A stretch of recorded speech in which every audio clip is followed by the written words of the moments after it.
Welcome to Potter Eclipse. Today's adventure. What if Wednesday Addams claimed Harry as hers after seeing the Dursley scars? If you haven't already, smash that subscribe button and ring the bell so you never miss a story. Now, let's begin. Chapter 1. The scars. The hearse came down Privet Drive at the speed of a procession, and the street did not know whether to be offended or afraid. Wednesday Addams sat in the back with a map across her knees and a black pin pressed into it, and she watched the houses go by the way a coroner watches a line of bodies, not unkindly, only thoroughly.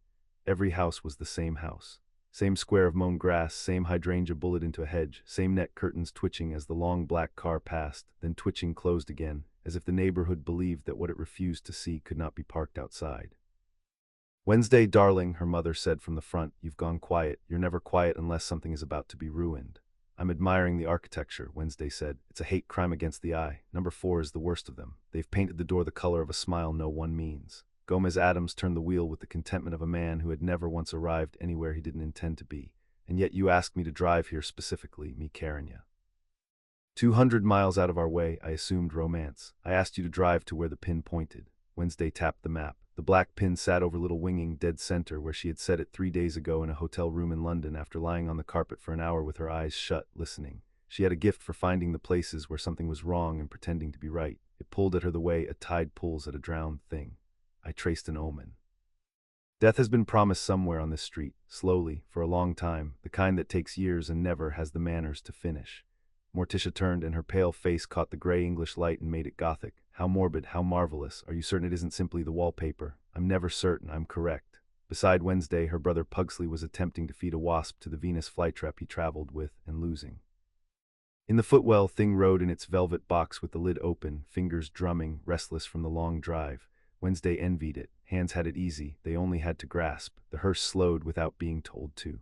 Gomez had learned across 15 years that his daughter's silences had a gravity all their own and that the car simply obeyed them. They rolled to a stop 2 doors down from number 4, beneath a sycamore that had been pruned into apology, and Wednesday looked out the window at the boy in the garden and revised her entire afternoon. She had expected a victim. She was disappointed for exactly 1 second, and then she was not disappointed at all. The boy knelt in the flower bed of number 4, weeding, and the first thing she noticed was that he was doing it wrong on purpose. He pulled the marigolds and left the bindweed.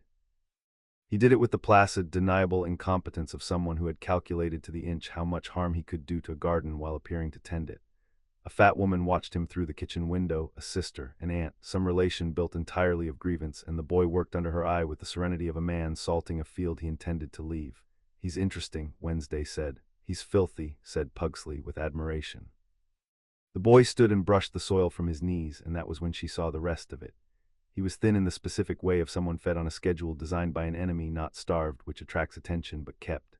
His clothes were enormous, hand-me-downs from a person 4 sizes larger, belted with a length of curtain cord, and when he reached to wipe his forehead, the sleeve fell back and Wednesday saw his wrist. There was a scar around it, a band.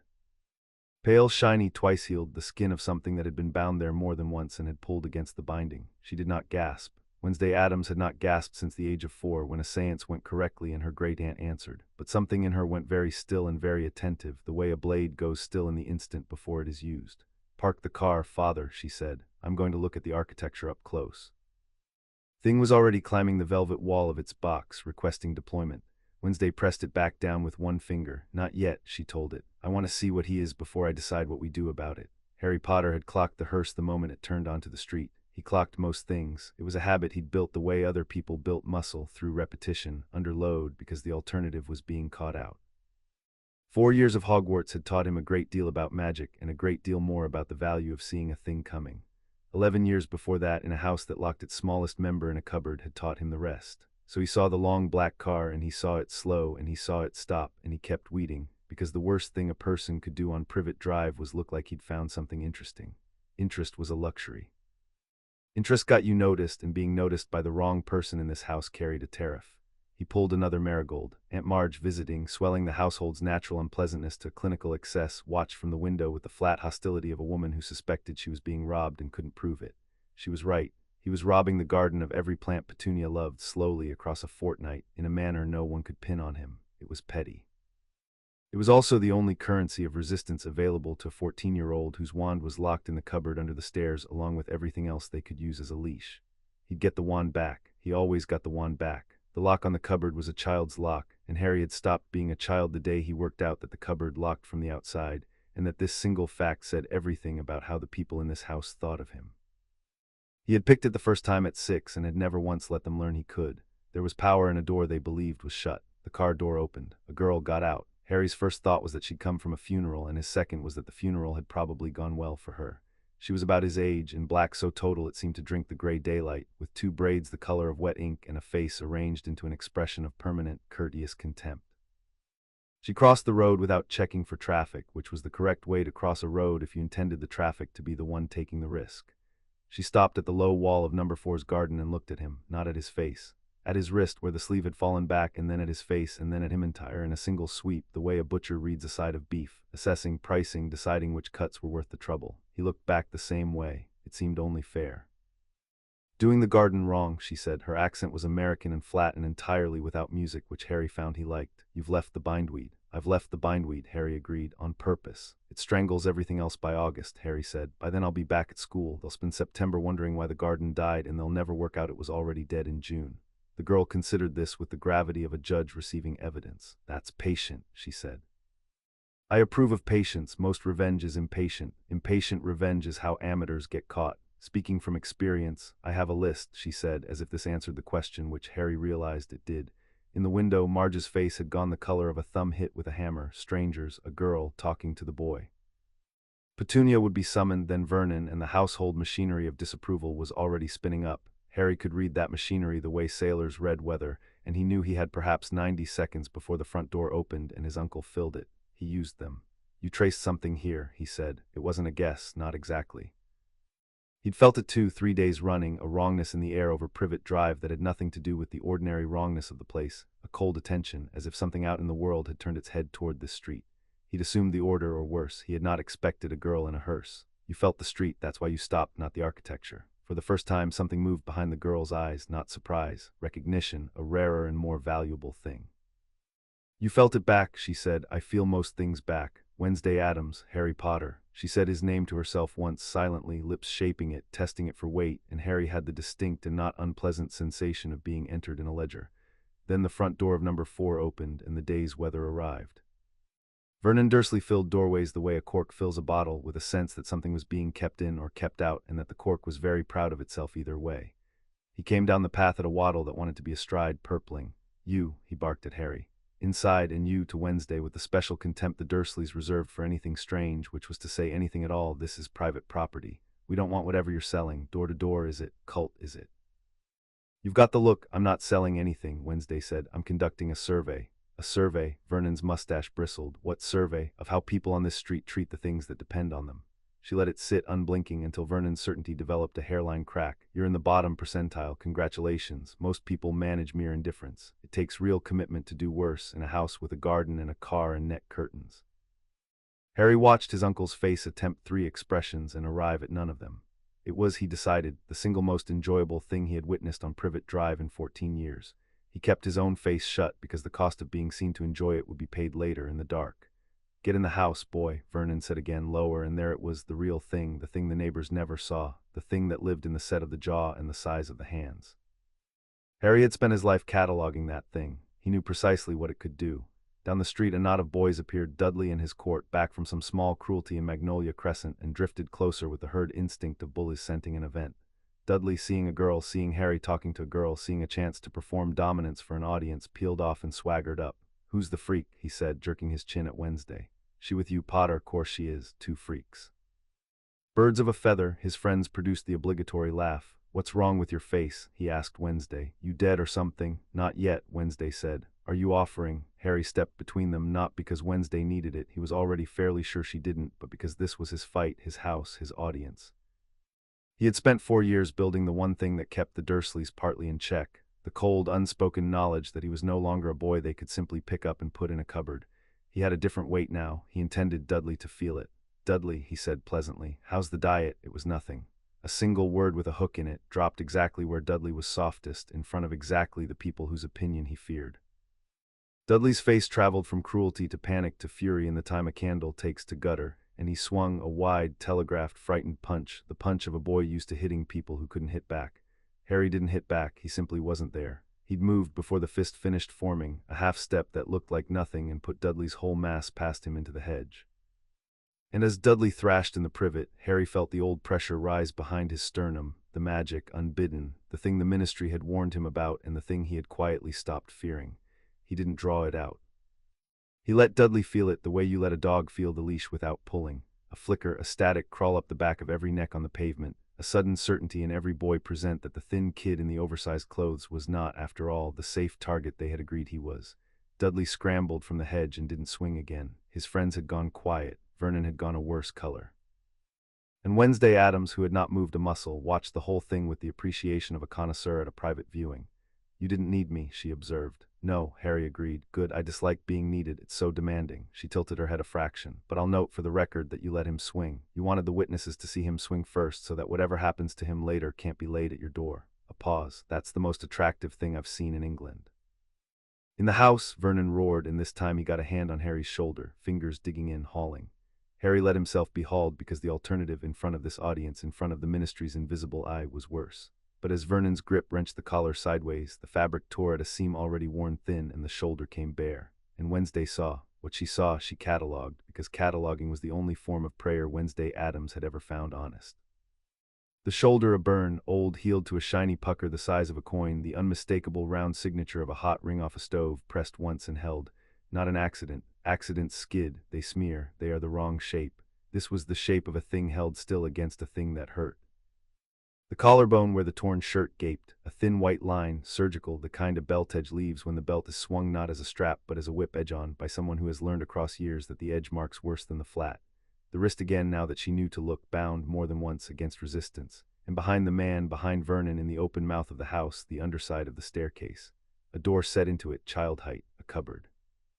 And on that door gleaming, freshly oiled, a bolt on the outside, at a height a grown man could reach and a small child could not, a lock that existed for one purpose only, which was to keep something in that wanted to come out.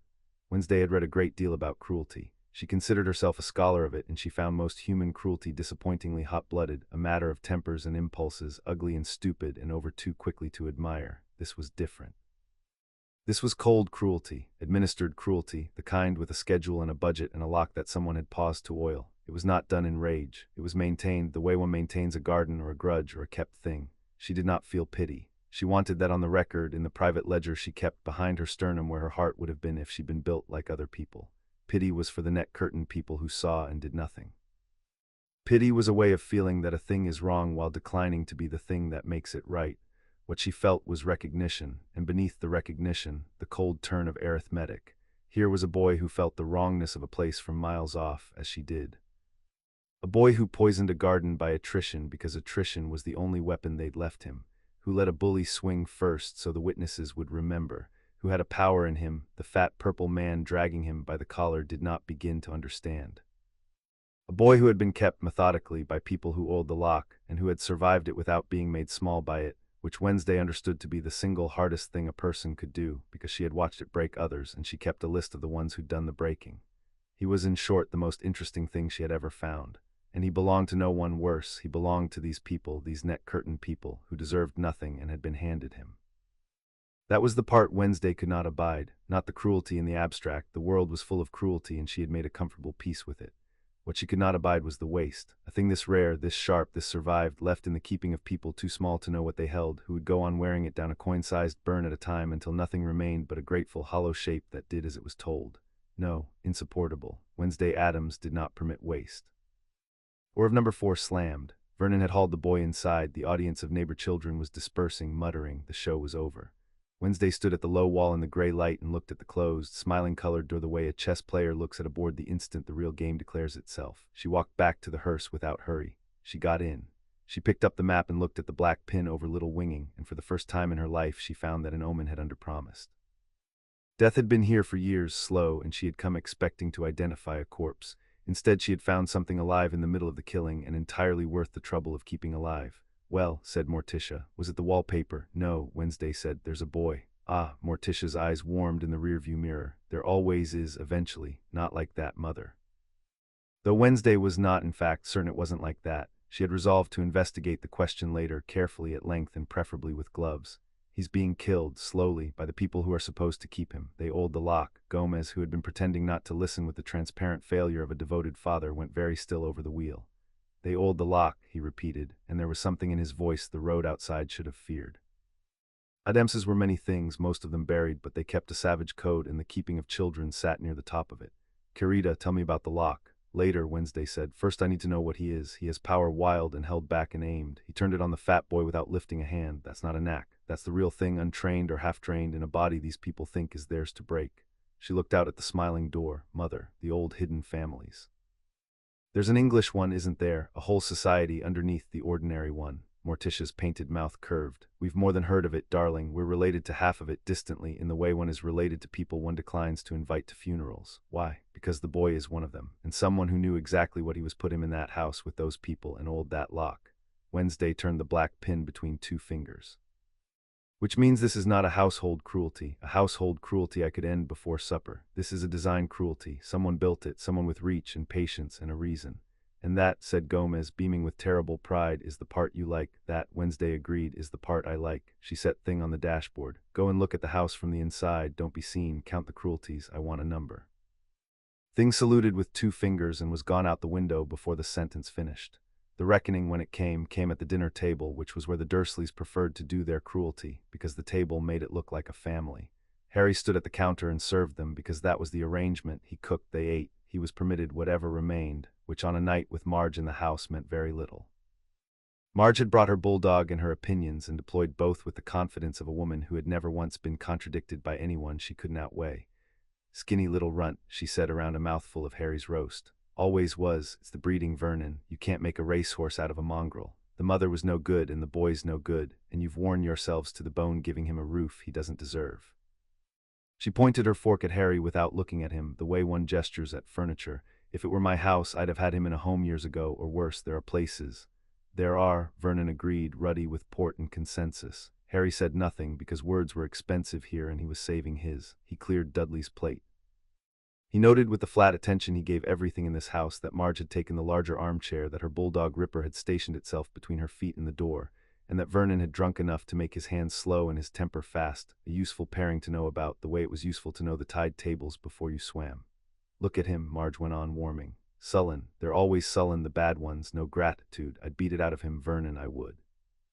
A firm hand never hurt anyone. It's hurt plenty, Harry said. He hadn't meant to, that was the truth, and it annoyed him. He'd spent 4 years learning to keep the cold words behind his teeth, and he let one slip because some new, reckless, recently visited part of him had a black playing card warm against its wrist and had stopped being quite so careful about the tariff. The table went silent. Marge's face did something architectural. Vernon set down his glass. What, he said very quietly, did you say? Harry looked at his uncle. He was aware distantly of a hand at the dark window over the sink, not a person, a hand, pale, palm flat to the glass, watching with 5 attentive fingers, and he understood that he was being observed, that the observation carried a witness's weight, and that for the first time in his life the cruelty of this house was not happening in the dark where no one would ever count it. So he counted it. I said it's hurt plenty, Harry repeated evenly. The firm hand, I've got the receipts. He set the plate in the sink without turning his back on the room, because you never turned your back on this room. Shoulder, wrist. There's a burn the exact size of the small ring on that stove, Aunt Marge, if you'd care to see how a firm hand works in practice. I cooked your dinner on it.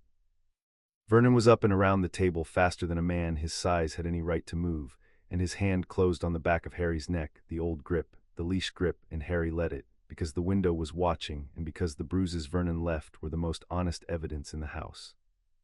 He turned his head as he was marched toward the hall, and he looked his uncle in the eye, and he was not afraid, and Vernon, drunk, furious, certain, saw that he was not afraid, and it frightened him, and his grip tightened to cover the fright.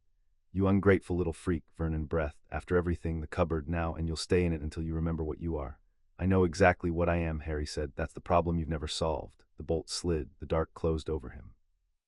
And Harry alone smiled, because he had just performed the entire machine of this house, the menace, the grip, the cupboard, the lock on the outside, in full view of a witness who did not look away. Somewhere past the smiling door, a girl in black was being told all of it, and the telling, he knew, would carry consequences Vernon Dursley could not begin to budget for. In the cupboard under the stairs, Harry sat in the dark and took inventory, which was what he did instead of despair. Despair was a thing he'd tried briefly at 6 and discarded as inefficient. It cost a great deal and bought nothing. Inventory cost nothing and bought everything. You could not plan an escape from a place you refused to look at clearly. So he sat with his back to the cool plaster in the dark that smelled of dust and shoe polish and the spiders he'd long since made peace with, and he took inventory. Item, the wand, 6 inches above his head on the high shelf in the locked tin box. Reachable. He kept a length of wire threaded into the seam of his mattress upstairs and a duplicate here, behind the loose skirting, because Harry believed in redundancy the way other boys believed in football. Item, Vernon in the lounge now, drinking, building toward the next thing. There would be more reckoning before the night was out. Harry had budgeted for it. The trick to a reckoning was to make it cost Vernon more than it cost you, in ways Vernon couldn't see: a forgotten appointment, a misfiled invoice, a phone message that never arrived. Harry had spent 4 summers becoming the invisible friction in his uncle's life, the reason things went subtly wrong, and the beauty of it was that Vernon could never trace the friction to the boy, because to do so meant admitting the boy was clever, and Vernon's whole world depended on the boy being nothing at all. Item, the deeper lock, not the cupboards, the one on the whole house, the one he'd felt for years, a low hum at the edge of his magic, a fence with no gate. He had tested it the summer he turned 12, walking out the front door at midnight with everything he owned in a pillowcase, and he had got as far as the end of the street before the hum tightened around his ribs like a hand and turned him, gently and absolutely, back toward number 4. Wards, someone's wards. Not the ministry's. The ministry didn't care where he slept. These were older and personal and tuned to him, and Harry had spent 2 years picking at the question of who would trouble to build a cage around a boy and disguise it as a home. Item, the girl, Wednesday Addams. He turned her over in the dark with more attention than he'd given anything in months. She had seen the scars. He'd felt the exact moment, the recalibration in her stare when the shirt tore. And what struck him, what he kept turning over, was what she hadn't done. She hadn't softened. She hadn't gone wet-eyed and useless, the way the rare adult did who glimpsed the truth and then, horrified, did nothing whatsoever. Mrs. Figg had seen once, years ago, and looked away. The primary school teachers had seen and written notes and filed the notes and done nothing. The world was full of people who saw and looked away, and Harry had built his entire understanding of human beings on the reliability of that looking away. Wednesday hadn't looked away. She'd looked closer. She'd read the scars the way he read the cupboard lock, as data, as a thing that revealed the people who made it, as the opening move of a game. And then she'd called a boy letting a bully swing first the most attractive thing she'd seen in England, which was either the strangest compliment he'd ever received or recruitment pitch, and Harry, who trusted almost no one, found he couldn't decide and didn't entirely want the deciding to be over. Addams, he'd heard the name in passing, an old name off the wrong side of every respectable list. Sort of family the purebloods whispered about and avoided, which in Harry's experience meant the family was worth knowing. There was a scratch at the cupboard door. Harry went still. Not Vernon. Vernon didn't scratch. Vernon hammered. Not Petunia. Not Dudley. The scratch came again, low by the bolt, precise, and then a soft mechanical sound Harry knew intimately because he made it himself a dozen times a week. The sound of the bolt worked open from the outside. The door cracked, gray hall lightly. And on the floor at eye level was a hand, just a hand. It ended cleanly at the wrist, and it was alive, the fingers planted like the legs of a pale spider, a small ring on the back of it where a knuckle would be. The hand had picked the bolt. The hand was now unmistakably beckoning him with one curled finger. Harry looked at the disembodied hand beckoning him out of his cupboard, and a slow, real, dangerous smile spread across his face, the first genuine one in weeks. "You're hers," he said quietly, not a question. The hand tapped the floor twice, which Harry chose to read as yes, then turned over and offered him on its palm a single black playing card. He took it. On the back, in a script so precise it looked typeset, were 5 words: "The waste ends now." W. He read it twice. Then he tucked the card into his sleeve, against the wrist with the binding scar where it would stay warm and unseen, and he looked at the hand, which waited with what he could only call patience. "Tell her I don't need rescuing," he said. He paused. "Tell her I have a list too, and tell her if she wants to do this properly, she should come back at midnight when the house is asleep and bring whoever drove the hearse. I'll have something to show her. The lock on this cupboard isn't the interesting one. There's a deeper lock on this whole house, and I've been picking at it for years, and I think I've finally found the edge of who put it there." The hand considered him. Then gravely it shook itself in the shape of a handshake offered across distance, withdrew, and pulled the cupboard door not quite shut behind it, leaving the bolt, Harry noted, undone. He sat in the dark with the card warm against his scarred wrist and the door unlocked, for the first time in his life, by someone else's choice. And Harry Potter began, very carefully, to hope, not the soft kind, which he had no use for, but the hard kind, the kind with edges, the kind a person could build a war on. Thing returned to the hearse through the open window and reported the way it always reported, by spelling fast against Wednesday's palm. She read each letter as it landed. Then she sat with the number for a moment unmoving, while the street lamps came up amber over Privet Drive and made the ordinary houses look briefly like rows of teeth. "Well," said Gomez, "how many cruelties?" "He stopped counting at 100 and gave me a year instead," Wednesday said. "He says the year is worse than the 100. She closed her hand around Thing gently, the nearest she came to thanks. The boy answered the message. He doesn't want rescuing, he wants a partner. He set a meeting for midnight and told me to bring the family. Morticia turned fully in her seat now, all warmth gone to something older and harder underneath it. And the lock, darling, did Thing find the lock? Thing found the cupboard. I already know about the cupboard. Wednesday looked out at number 4, where behind the smiling door a boy sat in the dark holding her card against an old scar, waiting for midnight, unafraid. It's the other lock I want, the one around the whole house. Somebody built a cage and called it a kindness and walked away, and they've been collecting on it for 14 years. She set her black pin down on the dashboard, point up. We have a few hours. Father, find us somewhere to wait that the neighbors will hate. Mother, tell me everything you remember about the hidden English families and the men who run them. Her dark eyes did not blink. By midnight I want a name for the top of the list, and then I'm going to claim him, properly. So that the people who did this understand before the end exactly what they wasted. The hearse pulled away from the curb, slow and black and patient, and Privet Drive twitched its curtains shut behind it, certain, as it had always been certain, that what it refused to see could not be parked outside. It was wrong about that. It was about to learn how wrong. Chapter 1 and Chapter 2, the claim at 1 minute to midnight. Number 4 Privet Drive was asleep, and Harry Potter was not.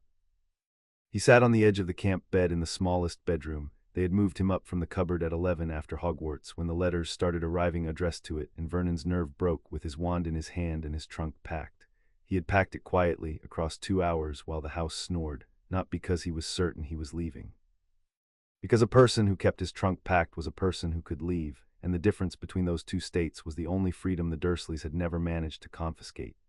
At midnight precisely, the temperature in the room dropped, the way it does in a church, and a voice that was flat and American and entirely without music said from the dark by the window, "You sleep with your wand drawn. Good. I'd have thought less of you otherwise." Harry didn't startle. He'd felt her arrive, the cold attention, sharpened now close. The window was locked, he said. The window was a suggestion, said Wednesday Addams, and stepped into the streetlight. Behind her, impossibly, came the rest of them. A tall, pale woman who moved like smoke given a spine. A man with a mustache and a grin that belonged on something with more teeth. A boy roughly Dudley's shape who was eating something Harry chose not to identify. Thing rode on the woman's shoulder. They had come in through a second-floor window of a locked Muggle house, 4 of them in a disembodied hand, without making a sound that woke a single Dursley. "You brought the family," Harry said. "You asked me to." Wednesday looked around the room, the broken soldiers, the bars Vernon had bolted over the window 2 summers ago and never removed, the cat flap in the door through which they had once posted his meals. Her gaze stopped on the cat flap. "They fed you through a slot," she said, not a question. "Like a kennel. For a while, I picked the door lock and they stopped bothering." Harry stood. He was aware that he was a thin 14-year-old in a too large shirt facing down a family of strangers who had broken into his bedroom at midnight, and equally aware that he was not, in any way that mattered, the one at a disadvantage in the room. He intended them to know it. "You came to make an offer, so make it, but I'll tell you up front, I've had offers before. Adults who saw the bars and the bruises and decided I was their cause. They all wanted the same thing in the end, a grateful boy, a boy who'd remember who saved him." His green eyes were very steady. "I'm not for sale and I'm not for saving. If that's the offer, you can go back out the window." The mustached man made a low sound of pure delight. "Tish," he said to the pale woman, "he's marvelous. He told us off in his own kidnapping." "Isn't a kidnapping if he comes willingly," moaned Cher, Morticia murmured. "And it isn't a rescue if he negotiates the terms. Let the children talk." "My husband, Gomez," Wednesday said, with the flatness of a girl performing an introduction she found tedious. "My mother, Morticia, my brother Pugsley, ignore him, everyone does. The handest thing you've met. There's a grandmother and a butler in the car. They wanted to come up. I told them a claiming is private." She turned back to Harry. "Now, the offer." She crossed the small room until she stood directly in front of him, close enough that he could see the streetlight catch the flat black of her eyes, and she said it the way another person might state a law of physics, without heat, without doubt, as a fact about the world that had simply come into being. "I want you, not saved, not grateful, kept. I decided this afternoon when your uncle tore your shirt and I saw what they've been doing to a thing that should have been frightening them. I don't permit waste, and you are the most wasteful thing I have ever seen, and I am going to fix it. I'm going to take you out of here, and I'm going to find everyone who put you here and made it look like kindness, and I'm going to ruin them so thoroughly that the wizarding world tells the story for 100 years and gets it wrong every time because the truth will be too cold to repeat." A pause. "You're mine now, Harry Potter. That's the offer. You don't have to thank me. I'd prefer you didn't." Silence. Out in the hall a clock ticked. In the next room Vernon snored like a drowning walrus. Harry looked at her for a moment. Something in his chest had gone very tight, and it took him a beat to identify it because he had so little practice with the feeling. The sensation of being seen entire and not found wanting. Not pitied, not adopted, but assessed by a sharp and dangerous person and judged worth keeping. It was the most dangerous thing anyone had ever offered him because it was the only offer he had ever wanted, and wanting was a vulnerability he had spent 14 years learning not to have. So he did what he always did with a thing that frightened him. He turned it into a negotiation. No, he said, Wednesday's head tilted a degree. Not no, go away, Harry clarified. No, I won't be yours, not like that, not as a thing you keep. He set his wand down on the windowsill, a deliberate gesture, a man laying a card face up, and folded his arms. Here's my counteroffer, and you can take it or go out the window, but I think you won't go because I think I've just become the most interesting thing you've ever seen too, and you don't permit waste either. So, I won't be yours, we'll be each other's, partners, equals. You don't get to keep me, you get to stand next to me, which is rarer and worth more. Go on, Wednesday said, and there was, at the very back of her flat voice, something that in a warmer person would have been the beginning of a smile. Because I'm not a victim you found in a garden, Harry said. I'm not a project. I've been running my own war out of this house since I was 6 years old, and I've been winning it slowly. And I have something you don't have, 14 years inside the machine that built my cage. I know things. He moved to the loose floorboard under the bed, levered it up, and drew out a packet wrapped in oilcloth, the accumulation of years. You said someone put me here, someone with reach and patience and a reason. You're right, I worked that out 2 summers ago, so I started keeping records. It was a ledger, not a metaphorical one, an actual exercise book, the cheap kind, filled cover to cover in Harry's small, precise hand, cross-referenced, dated. He opened it on the camp bed, and the Addamses gathered, even Pugsley, who stopped eating. Vernon's finances, Harry said. His firm's a drill manufacturer called Grunnings. He's a director, and he's been quietly skimming the company's hospitality budget for 9 years to pay for the conservatory and Dudley's school, dates and amounts. I copied them off his desk a page at a time. He turned the page. Petunia's social standing, the whole of it built on lies about a sister she pretends died in a car crash. The neighbors who have noticed things over the years and said nothing, there's a list with what each of them saw and when. Mrs. Figg 2 streets over, who minds me sometimes and has cats and is not what she pretends to be. She watches the house. She reports somewhere. I followed her once. She walks to a phone box she has no reason to use and comes back smelling of pipe smoke that isn't hers. He turned to the last filled page, and his voice changed, not softer, harder, the way iron is harder than fire. And this, the thing on the whole house, I call it the fence. It's a ward, and it's old, and it's keyed to me, and it doesn't keep things out, it keeps me in, and it gets stronger the longer I stay, which means whoever built it wanted me here and wanted me unable to leave and wanted me to think the not leaving was my own failure of nerve. That's not a kidnapping. That's husbandry. One is farming me. Morticia bent over the ledger with the reverence of a woman reading scripture. Mon Dieu, she breathed. He documented it. He documented his own captivity. Wednesday, darling, you didn't find a stray. You found an accomplice. I found a co-author, Wednesday corrected, and to Harry, you buried the most important page at the back. Why? Because the front pages are about the people who hurt me, Harry said. The back page is about the person who arranged for me to be hurt. The front is rage, the back is the war. You don't show a stranger your war on the first night. And yet, Harry agreed, you showed me yours, the card, the waste ends now. You sent your war in first, so I'm matching it. He closed the ledger and held it out to her, not giving it, offering it, the way you offer your weapon hand to someone you've decided to fight beside rather than against. Partners, each other's. I bring 14 years inside the cage and a list of names. You bring whatever it is your family brings, which from the window entrance I'm guessing is considerable. We find whoever's farming me, and then, his smile was not a nice thing, we make him wish he'd left me in the cupboard. Wednesday Addams looked at the offered ledger. She did not take it immediately, because taking it immediately would have been gratitude, and she meant what she'd said about gratitude. Instead, she looked at Harry, really looked, the butcher's sweep again, but slower, and then she did the thing that, for Wednesday, was rarer and more violent than any oath. She agreed to want something on someone else's terms. Partners, she said, each other's, with one amendment. Name it. When I say you're mine, and I will, because I enjoy the structure of the sentence, you'll understand it to mean the same thing as when you say it back. Mutual property. 2 sovereigns, not one in a possession. She took the ledger then, finally, and the taking was an agreement signed. The Addams family has a tradition. We don't marry into things. We claim them and they claim us, and the claiming runs both directions or it doesn't run at all. My mother claimed my father across a graveyard at a funeral that wasn't either of theirs. My grandmother claimed my grandfather out of a duel he was losing. We are not a gentle people. But we are, in our way, the most faithful people you will ever meet, because we only ever claim what claims us back. Her flat eyes held his. So, Harry Potter, do you claim me back? It should have been absurd, 2 14-year-olds in a barred bedroom at midnight, exchanging vows out of a Gothic family liturgy while a drill salesman snored next door. It wasn't absurd. It was the most serious thing Harry had ever done, and he understood, with the clean, cold clarity that was the best of him, that he was not agreeing to be saved or kept or loved in any soft and survivable way. He was agreeing to belong to someone, mutually and dangerously and for keeps, and to let someone belong to him in return, which was the thing he had been starved of more completely than food. Yes, Harry said, I claim you back. Good. And Wednesday Addams almost smiled, which on her face was an event of geological rarity, a continent shifting half an inch. Behind her, Gomez seized his wife's hand and kissed it from wrist to elbow in a frenzy of vicarious joy, and Pugsley said, "Does this mean he has to fight me?" And Morticia said later, "Darling, let them finish," and Thing applauded against the windowsill with a sound like soft rain. "Then let's begin," Wednesday said, with something small. "I want to ruin your uncle's morning, tonight, as a demonstration of method. Get your shoes." Before the shoes, Morticia crossed the room and took Harry's face in two cool hands, and Harry, who flinched from no one who had not been touched gently by an adult in living memory, found to his own surprise that he did not flinch. "My daughter does not claim lightly," she told him. "She has refused kings and corpses and one extremely persistent ghost. If she has claimed you, then you are family, and the Addamses keep their family the way the grave keeps its tenants, completely and forever and against all comers." Her dark eyes moved to his forehead, to the lightning scar, and the warmth in them banked to something older. "And you, child, are carrying a passenger. I felt it through the window, a morsel of something dead, lodged where it has no business being, old magic, cruel, sleeping." Her thumb traced the air a half-inch from the scar without touching it. "Someone who loved you would have removed it the day they found it. Someone who used you would leave it precisely where it is. Remember which kind of person you are looking for."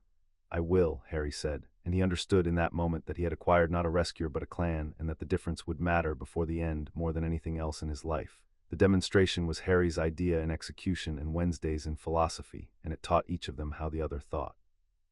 "The amateur's instinct," Wednesday said, as they stood in the dark kitchen of number 4 with the family arranged around them like a tableau of patient predators, "is to do something dramatic. Burn the conservatory, salt the garden, leave a horse's head. It's satisfying and it's stupid because drama invites investigation, and investigation is how the dramatic get caught. Cold work is invisible. The target doesn't know he's been hit. He only knows that his life is slowly and inexplicably becoming worse, and that there's no one to blame and nothing to fight, and that is the purest suffering available to a man like your uncle who needs an enemy to function.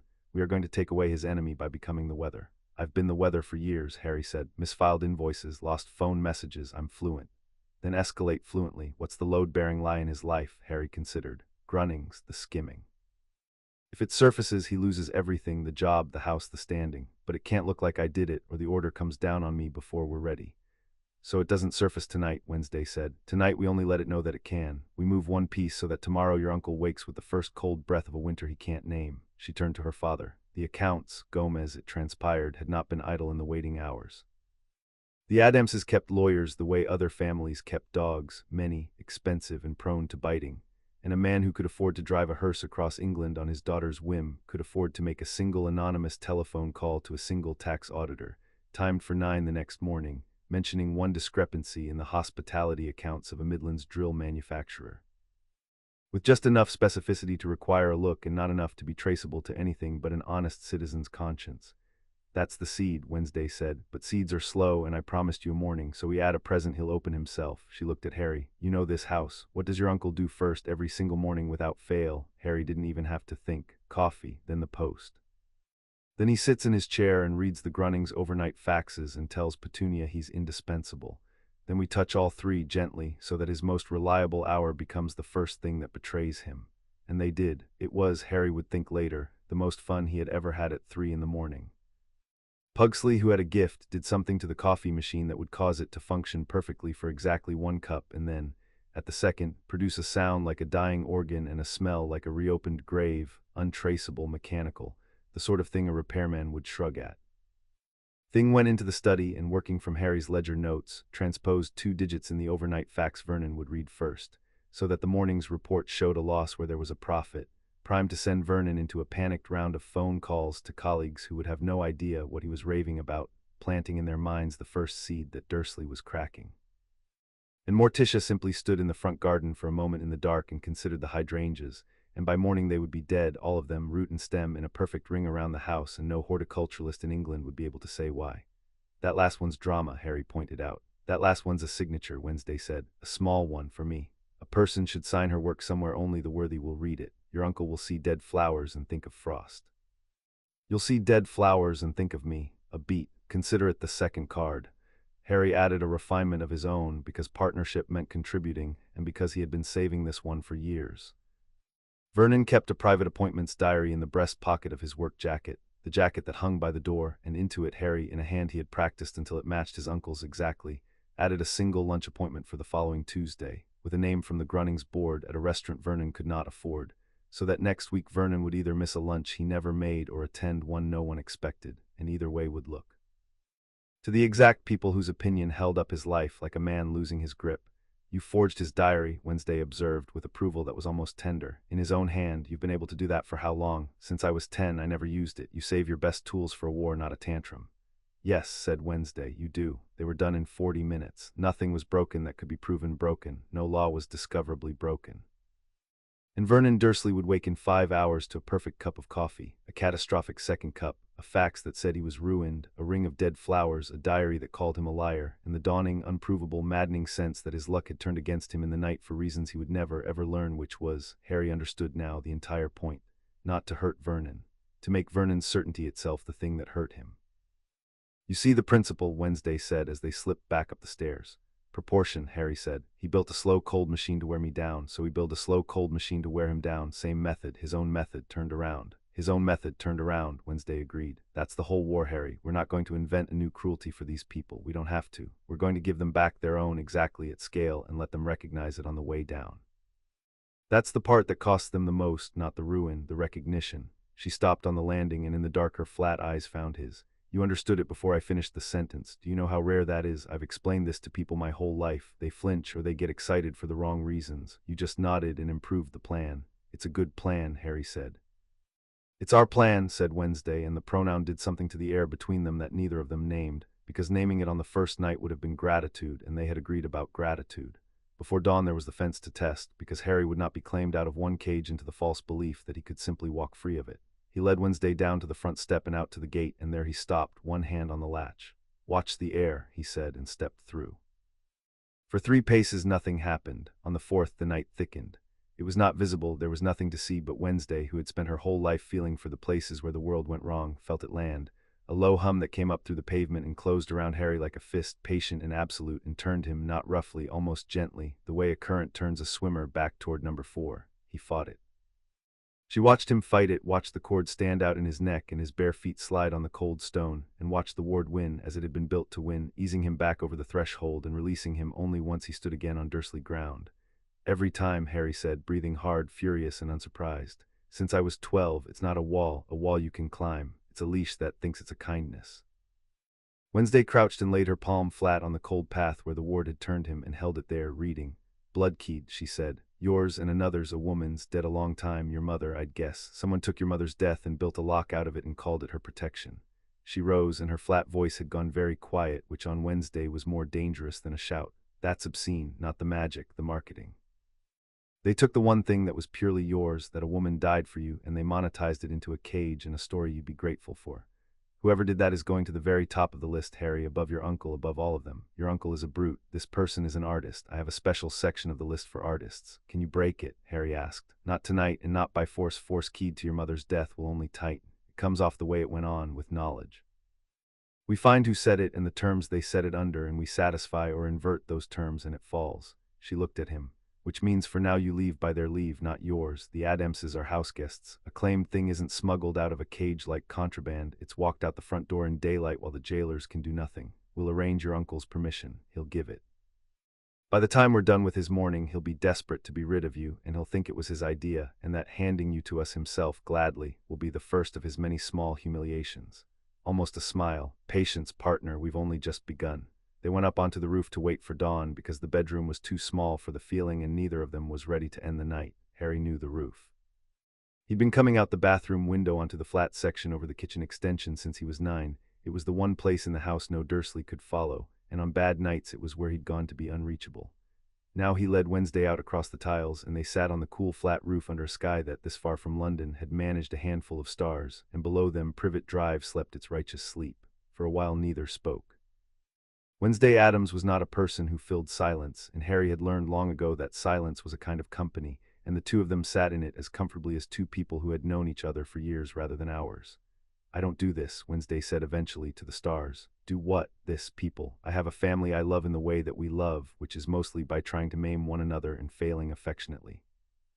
And I have a roommate I tolerate in a school full of monsters I find tedious, but I don't do this. She made a gesture that took in the roof, the silence hymn. I find people exhausting. They want things from me, reactions mostly. They want me to perform a warmth I don't have so they can feel comfortable, and when I won't, they decide I'm broken and they're wrong, but explaining why they're wrong is more effort than they're worth. She was quiet a moment. You haven't asked me to perform anything. Not once tonight you looked at the coldest version of me and called it a good plan.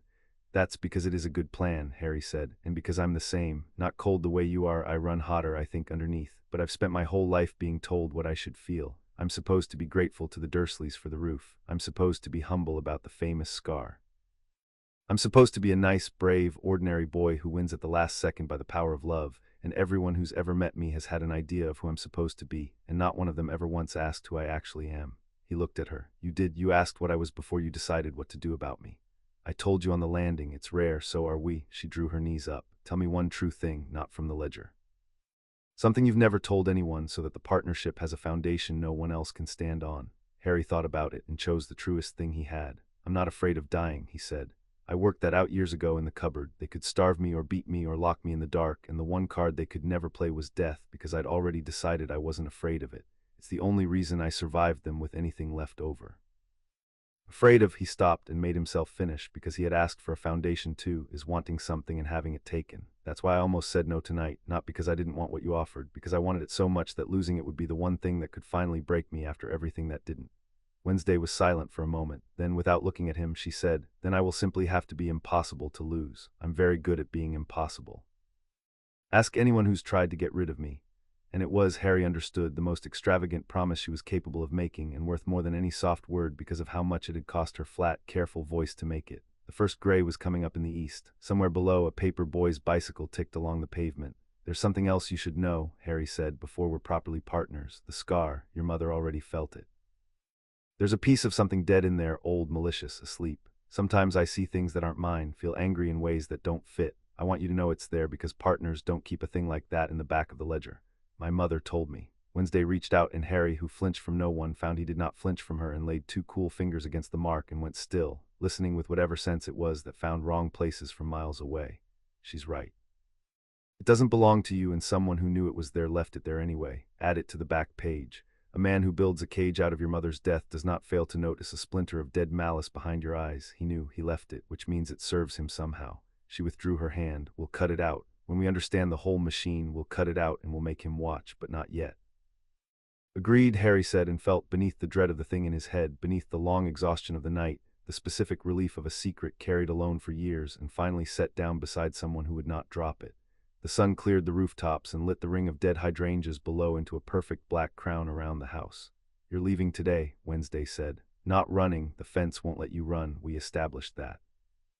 Leaving on terms, walked out the front door while your jailer holds it open and thanks us for taking you. Tonight you'll sleep somewhere that doesn't lock from the outside, and tomorrow we start pulling the front pages of your ledger one name at a time.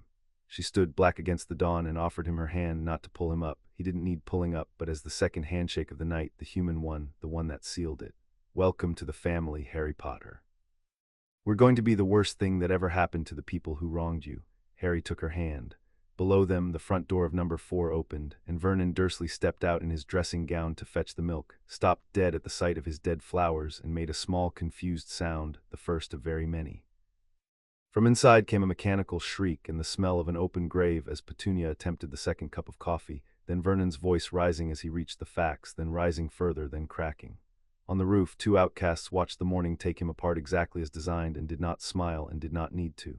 Method, Harry said. Method, Wednesday agreed. Now come down and meet my grandmother before she gets bored and reanimates something. And then, partner, we go to work on the people who matter. He met the rest of the family over the strangest breakfast of his life, and it was at that breakfast that the claiming stopped being words and became a fact he lived inside. They had taken over a house at the end of the street for the night, not number 2, not yet. That purchase was still a Tuesday away, but a holiday let the Addamses had acquired by the simple expedient of frightening the previous tenants into an early departure. Lurch served. Harry had not been introduced to Lurch so much as confronted by him, a butler the approximate dimensions of a doorway who set a plate in front of Harry, regarded him for a long moment and produced a single low groan that Wednesday translated without looking up as he likes you. He thinks you have a tragic face. From Lurch, that's a marriage proposal. Ignore it. Grandmama was at the head of the table, and she seized Harry's hand the moment he sat and turned it palm up and read it the way other people read a newspaper, with grunts of interest and the occasional cackle. She said, Oh, that's good. Oh, that's very good. You've got a long line, boy, longer than it has any right to be after the start you got. Somebody tried to cut it short and botched the job. She traced a fork across his palm. Power coming, more than you've shown. And here she stabbed at the base of his thumb: loyalty, the dangerous kind, the kind that picks one or two people and burns the world down around them if it has to. You've already picked, haven't you? I can see the burn marks. She glanced pointedly at Wednesday, who was buttering toast with the focus of a surgeon and not meeting anyone's eye. Good, about time somebody picked her back. She's been impossible since she was 3, pushed her brother into the lake, reanimated the lake. Grandmama, Wednesday said flatly. I'm telling the boy his inheritance, Grandmama said. He's family now, he should know what he's marrying into. No one's marrying anyone, Harry and Wednesday said at the same time in the same flat tone, and Gomez burst into tears of joy and had to be comforted by Morticia, who patted his hand and murmured, I know, mon amour, I know, they're perfect, it's almost unbearable. And the strange thing, the thing that undid Harry more quietly than any cruelty ever had, was how completely they meant it. Not the teasing, the belonging underneath it. No one at this table was performing affection at him, the way the Dursleys had performed family for the neighbors. No one wanted anything from him, not gratitude, not smallness, not a particular shape. They had simply decided he was theirs, the way you decide the sun has risen, and they were getting on with the business of being a family that happened now to include him. Pugsley flicked a knife past his ear at a fly and grinned when Harry didn't flinch. Thing brought him the salt before he asked for it. Morticia, passing behind his chair, rested a cool hand on his shoulder for exactly as long as it took to say you are here, and you are kept, and then moved on, asking nothing. Harry ate in a house full of monsters who had claimed him, and felt the last of something he'd carried since the cupboard set itself down, the constant low readiness to be unwanted, the bracing against the moment the welcome would be withdrawn. It didn't come, it wasn't going to come. He understood that now, the way Grandmama understood his palm. These people did not withdraw. They kept the way the grave kept. He had spent 14 years being tolerated. He had 3 hours of being wanted under his belt, and it was already rewriting him. You've gone quiet, Wednesday observed beside him. I'm cataloging, Harry said. Old habit, but I'm cataloging something new. I keep waiting for the part where it turns, the bolt, the slot, the moment someone decides I've had enough. It's not coming. He looked at her. You did this. The whole family did, but you started it over a hedge by looking at my scars and not flinching. 3 months ago, I'd have told you the safest assumption about any welcome is that it's temporary. I'm revising the assumption. Don't revise it too far, Wednesday said. Most welcomes are temporary. Most people are temporary and tedious and they leave. We're the exception, and you should hold the general rule and the exception at the same time, because that's just accuracy. She buttered another piece of toast and set it on his plate without being asked, which from Wednesday was a sonnet. We don't leave. We're not capable of it. It's a documented family defect. You're stuck, Harry Potter, completely and forever and against all comers. A pause. Eat your toast. Tomorrow we buy the house with the dead tree, and the day after we start taking the people who wronged you apart, one name at a time. But this morning, the faint shift of the continent, this morning you're just having breakfast with your family like a person who gets to have those things. Practice it. You're going to be doing it for a very long time. And Harry Potter ate his toast in a borrowed house at the end of Privet Drive, surrounded by the first people who had ever wanted him exactly as large as he was, and practiced clumsily and then less clumsily being a person who got to have those things. Chapter 2 and Chapter 3. First reckoning, the Addamses bought number 2 Privet Drive on a Tuesday in cash and had it looking condemned by Thursday. It was the kind of thing only the very rich and the very strange can do. The previous owners had been relocated to a far better house in a far better county by an offer no sane person could refuse, and within 48 hours the trim suburban box 2 doors from the Dursleys had grown a wrought iron fence, a dead tree that had certainly not been there before, and a knocker shaped like something with too many teeth. The hydrangeas died of their own accord in sympathy. The street held an emergency meeting of its neighborhood watch, at which nothing was resolved except that everyone agreed it was a great pity, and no one could say a pity about precisely what. Harry moved in the same afternoon and discovered the limits of his cage in the doing of it. He could leave number 4. That part the Dursleys arranged gladly. Vernon, 3 days into a morning that had never ended, a man besieged by auditors and a phantom luncheon and a coffee machine that screamed, had practically thrown Harry's trunk onto the pavement and signed, with a trembling hand, a document Gomez produced transferring guardianship in fact to the family at number 2, on the understanding that the family at number 2 would make the auditors go away. They did not make the auditors go away. That was the joke Vernon hadn't gotten to yet, but Harry could not leave Privet Drive. He tried, on the second night, walking with Wednesday to the top of the road with a destination in mind, and the fence took him again, the low hum rising through the soles of his feet, the patient fist closing around his ribs, the gentle, absolute turning back. He stood at the boundary with his jaw set and his hands shaking with fury, and Wednesday stood beside him and watched the ward win and did not offer comfort, because comfort would have been an insult to the size of the thing. It's worse near the edge of the street, Harry said. The fence is centered on number 4. I can live at number 2. I can't leave the street. The leash is just long enough to let me think I'm free. Then the street is the board, Wednesday said, until we cut the leash. which we will with knowledge not before. In the meantime, she looked back down Privet Drive at the rows of identical houses with their twitching curtains, at number 4 squatting in its ring of dead flowers. We have everything we need right here. The leash is short, so are theirs. The campaign against the Dursleys ran for 11 days, and it ran on the principle Harry had stated on the landing and Wednesday had refined to a science, his own method turned around.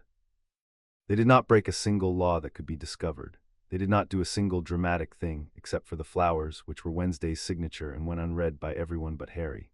What they did was become the weather completely, until the entire architecture of the Dursleys' comfortable lives developed the same slow rot that the Dursleys had spent 14 years applying to a boy in a cupboard, and could no more name it or fight it than that boy had been able to.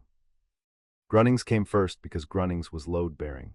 The auditor's visit, seated that first night, found exactly the discrepancy it had been pointed at, and then, because auditors are like Wednesday, they do not stop at the first body, found 8 more. Because Harry's ledger had been comprehensive and Gomez's lawyers had ways of ensuring the relevant pages found the relevant desks. Vernon was suspended pending investigation within a week. The conservatory he had embezzled to build was, his neighbors noted, repossessed by the bank shortly after, the financing having been quietly called in by a lender who had received an anonymous and entirely accurate dossier on Mr. Dursley's true position.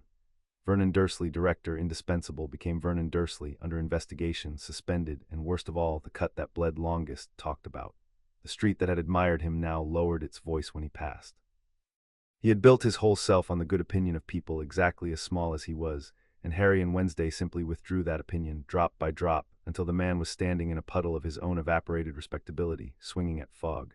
Petunia was unmade more delicately, because Petunia's whole life was a performance of normalcy, and the cruelest thing you can do to a performance is supply it the wrong audience. Invitations stopped arriving. Her place on the committee was reassigned, by unanimous and unexplained vote after a series of letters, in Petunia's own immaculate hand, which Harry could forge as easily as Vernon's, went out to every woman on the committee revealing, in tones of poisonous confidence, exactly what Petunia privately thought of each of them. Each letter was true. That was the horror of it.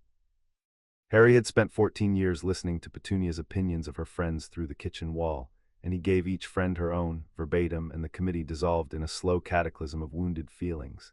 And Petunia never understood how her secret contempt had escaped the inside of her own skull, because the one explanation she could not permit herself was that the boy had been listening all along. "You're enjoying this," Wednesday observed on the 7th evening, watching Harry seal the last of the committee letters. "I'm enjoying the precision," Harry said, "not the pain, the fit. Petunia spent my whole childhood telling people I was a hopeless delinquent who'd come to nothing. I'm undoing her with the one skill she swore I didn't have, paying attention. She made me invisible, so I used invisibility. There's a justice in that the courts could never manage." "That," said Wednesday, "is the most romantic thing anyone has ever said to me." She meant it, which was the unsettling part. Dudley they left mostly alone, which was itself a strategy. Dudley was a product, not an author. He had been built into a bully by parents who fed him cruelty along with the cake, and Wednesday declared with the dispassion of a coroner that punishing the weapon while the smith went free was sentiment, not justice. So they did one thing only.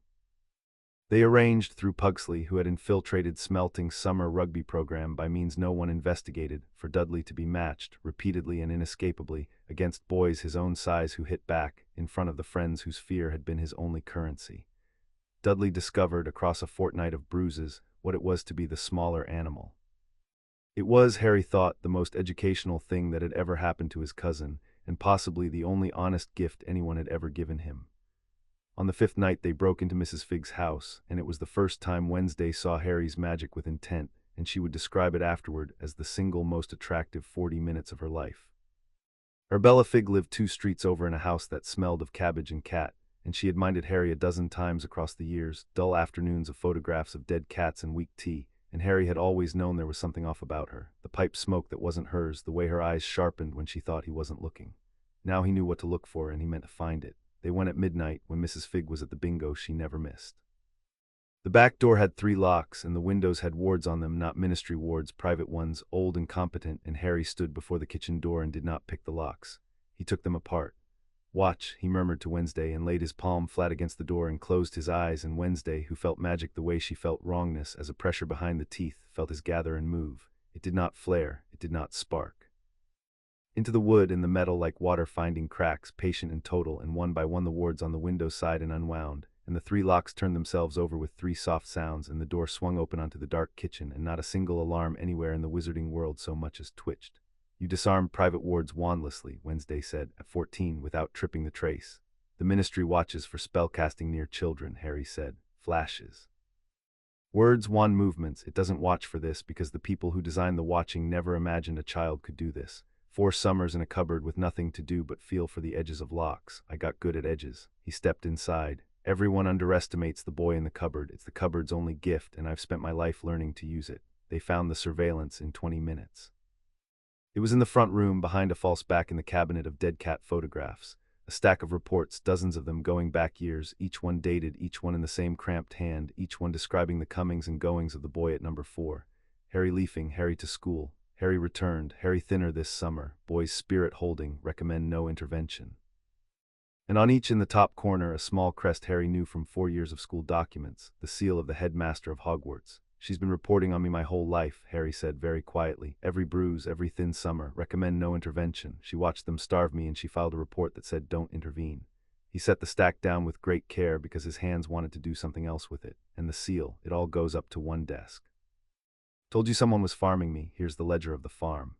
Wednesday read 3 of the reports flatly, and then she did something Harry had not seen her do. She went still in a way that was not her usual stillness, the predatory kind, but a colder thing underneath it, the temperature of the grave. She wrote boy's spirit holding, Wednesday said, as if your spirit were a crop she was monitoring for harvest, as if there were a point at which it would not be holding, and that point would be the data.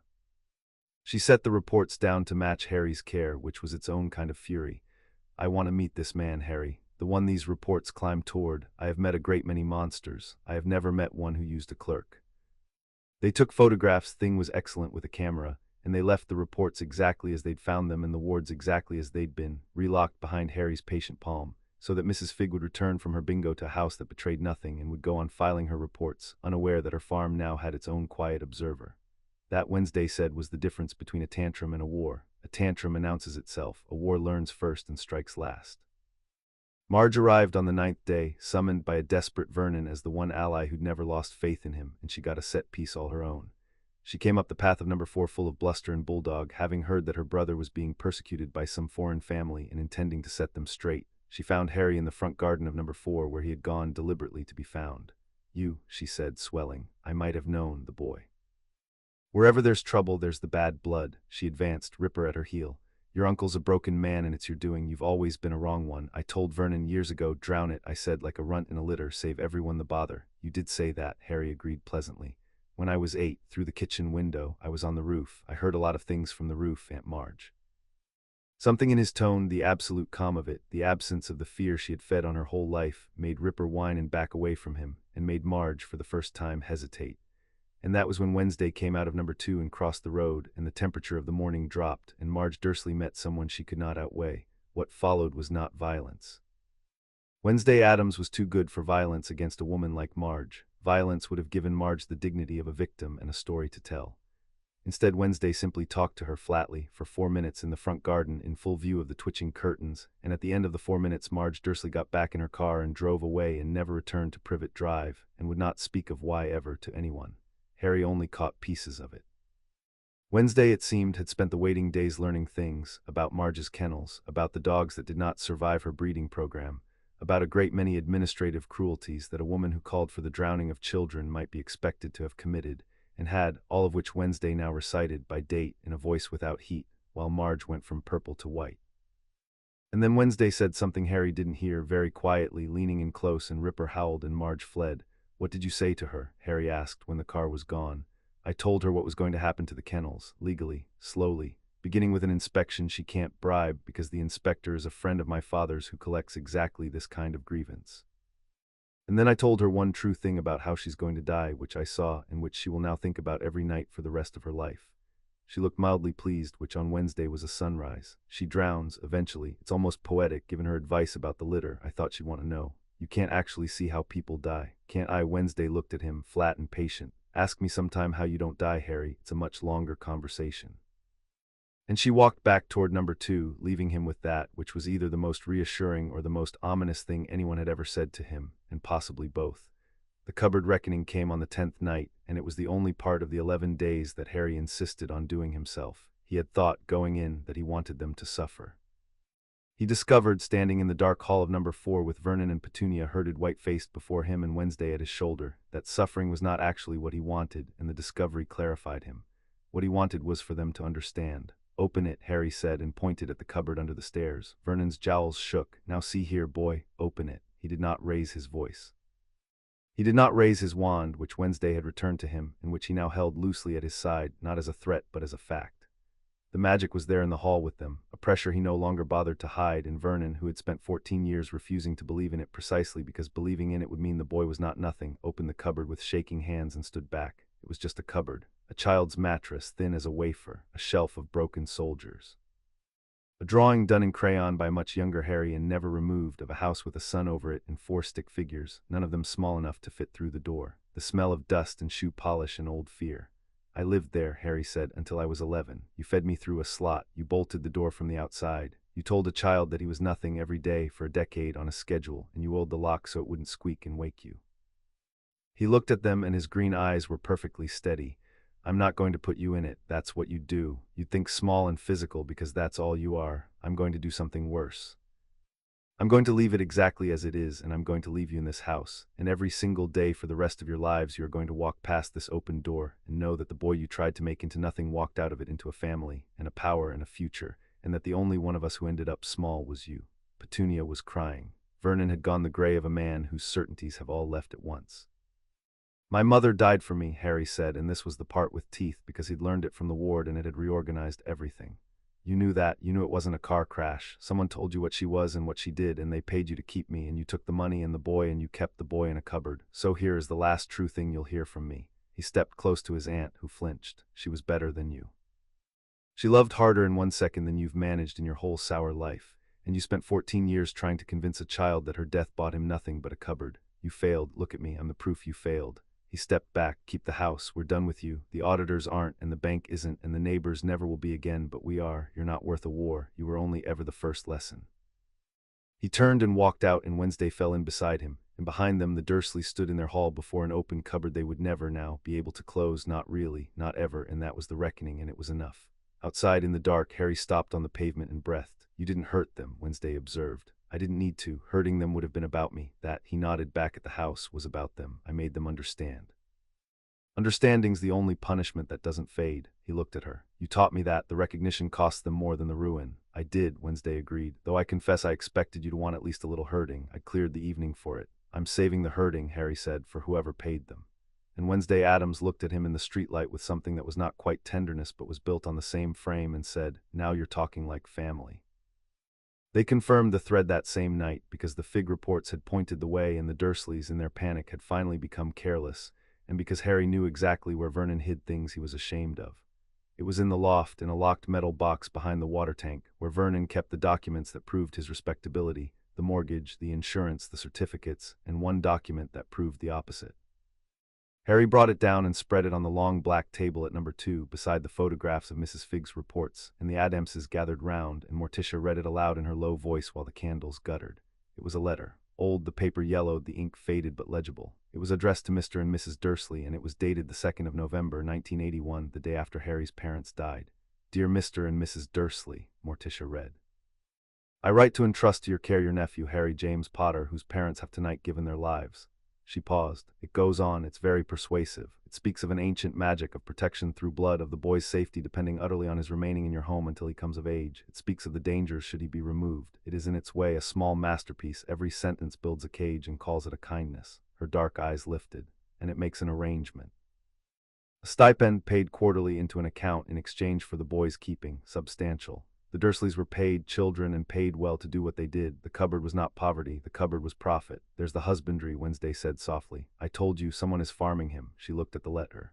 "It's signed." Morticia turned the page. For a moment she said nothing, and in the silence Harry felt the thing in his scar shift, as if at the sound of a name it knew. "It's signed," Morticia said, "by one Albus Percival Wulfric Brian Dumbledore, headmaster of Hogwarts School of Witchcraft and Wizardry, supreme mugwump of the International Confederation of Wizards, chief warlock of the Wisengamot." She set the letter down. "Order of Merlin, first class, a great many titles, for a man who writes a letter consigning an orphan to a kennel and arranges to have him paid for by the quarter." The candles burned. Outside, Privet Drive slept its righteous sleep, ringed by the leash that the same hand had built. Harry looked at the name for a long moment. He had met Dumbledore, had been smiled at by Dumbledore, twinkled at, called my boy, steered and praised and gently corrected for 4 years. He had thought of the old man, when he thought of him at all, as the one adult in the magical world who was unambiguously on his side, the architect of his rescues, the fixed point. And here was the architect's signature on the blueprint of his cage, and the seal of his office on 14 years of reports that said the boy's spirit was holding and recommended no intervention.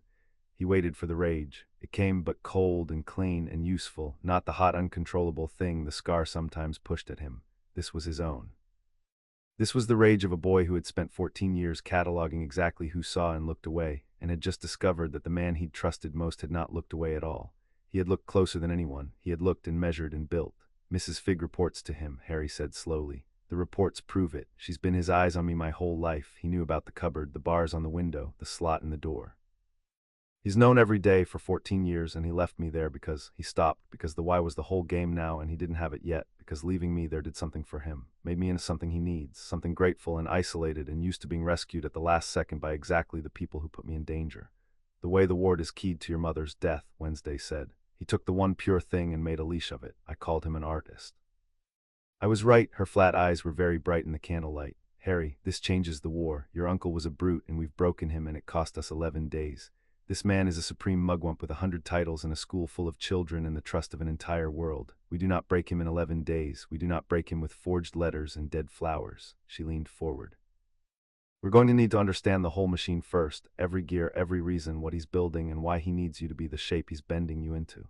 And then we take it apart so completely that the very last thing he understands before the end is that the boy he kept in a cupboard for 14 years was the one mistake his great design could not survive. The scar, Harry said. The thing in the scar, he knew about that too. You said it serves him. It serves him, Wednesday agreed. I don't yet know how, but a man who builds you a cage out of your mother's death and leaves a splinter of dead malice in your skull and pays your jailers by the quarter is not improvising. He has a plan for you, Harry, a use, and we are going to find out what it is, and then we are going to make certain you become the precise opposite of it. She stood, black against the candlelight, and laid the letter flat between them like a body on a table. Welcome to the real war. Your uncle was the lesson. This is the exam. Harry looked at the name on the letter, Albus Dumbledore, in faded, confident ink, and felt the cold clarity settle over him like a familiar coat, and found that he was, for the first time in his life, entirely unafraid of the most powerful wizard in the world. Then let's pass it, he said. In the scar, the sleeping thing turned over once, as if dreaming of its master's name. And in the candlelit dark of number 2 Privet Drive, 2 outcasts bent their heads together over a 14-year-old letter and a stack of stolen reports, and began methodically to plan the unmaking of Albus Dumbledore.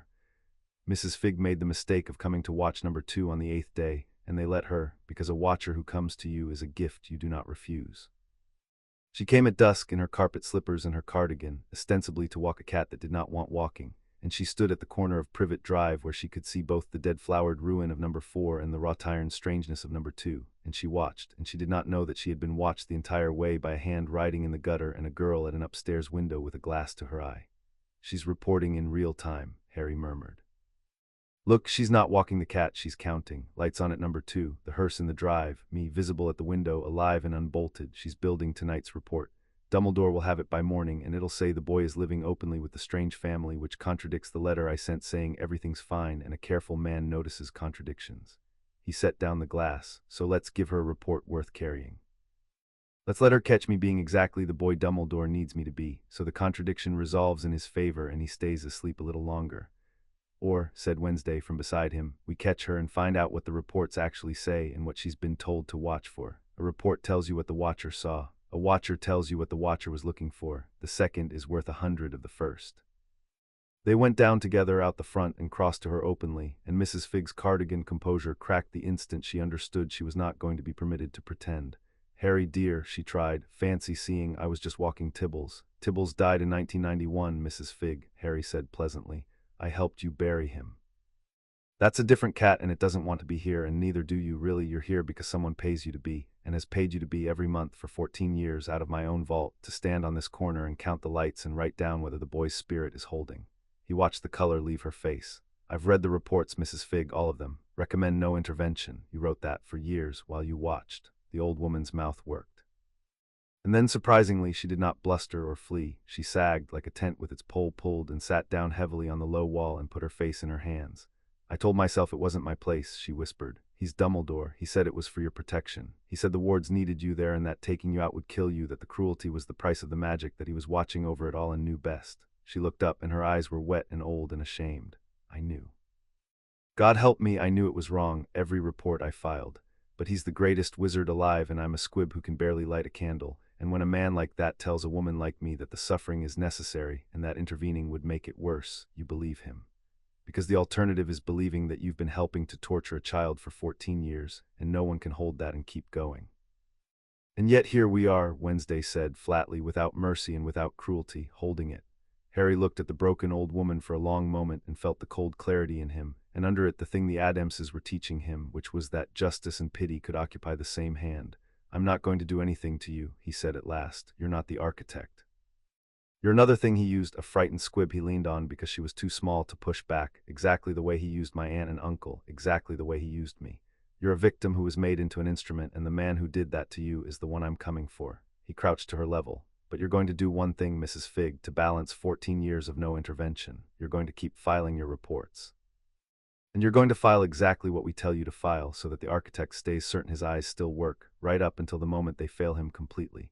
You owe me 14 years. You can pay a little of it back by lying for me instead of about me. He straightened. Or you can refuse and walk away and never be troubled by us again. The whole point of me is that no one gets made to do anything anymore. Even you. Choose. Mrs. Figg chose. She wiped her eyes and stood and said in a voice steadier than before, Tell me what to write. I should have gone to the door years ago. Let me at least be the reason the door comes off its hinges now. And she walked back to her watching corner to begin, that very night, feeding Albus Dumbledore the precise and reassuring picture of a docile boy that Harry composed for her. A watcher turned, a lens reversed, another of the architect's instruments quietly changing hands. You keep doing that, Wednesday observed as they crossed back to number 2, sparing the instruments and saving the war for the smith, the Dursleys' boy, now Fig. You separate the people who were used from the people who used them every time without being told. Because I was the most used instrument of all, Harry said. And the one thing I'd have wanted in the cupboard was for somebody to see the difference between me and the people who put me there. Nobody did for 14 years. So I see it now for everyone. It's the only mercy worth having, the kind that knows exactly who actually earned the cruelty. He glanced at her. I saved the cruelty for the ones who chose. There just turn out to be very few of those, and they're all very near the top of the list. One mostly, said Wednesday. One mostly, Harry agreed and looked north, toward a tower where an old man would shortly read a comforting lie from a watcher he no longer owned. The first owl came the next morning, and it told them the architect had felt the floor move.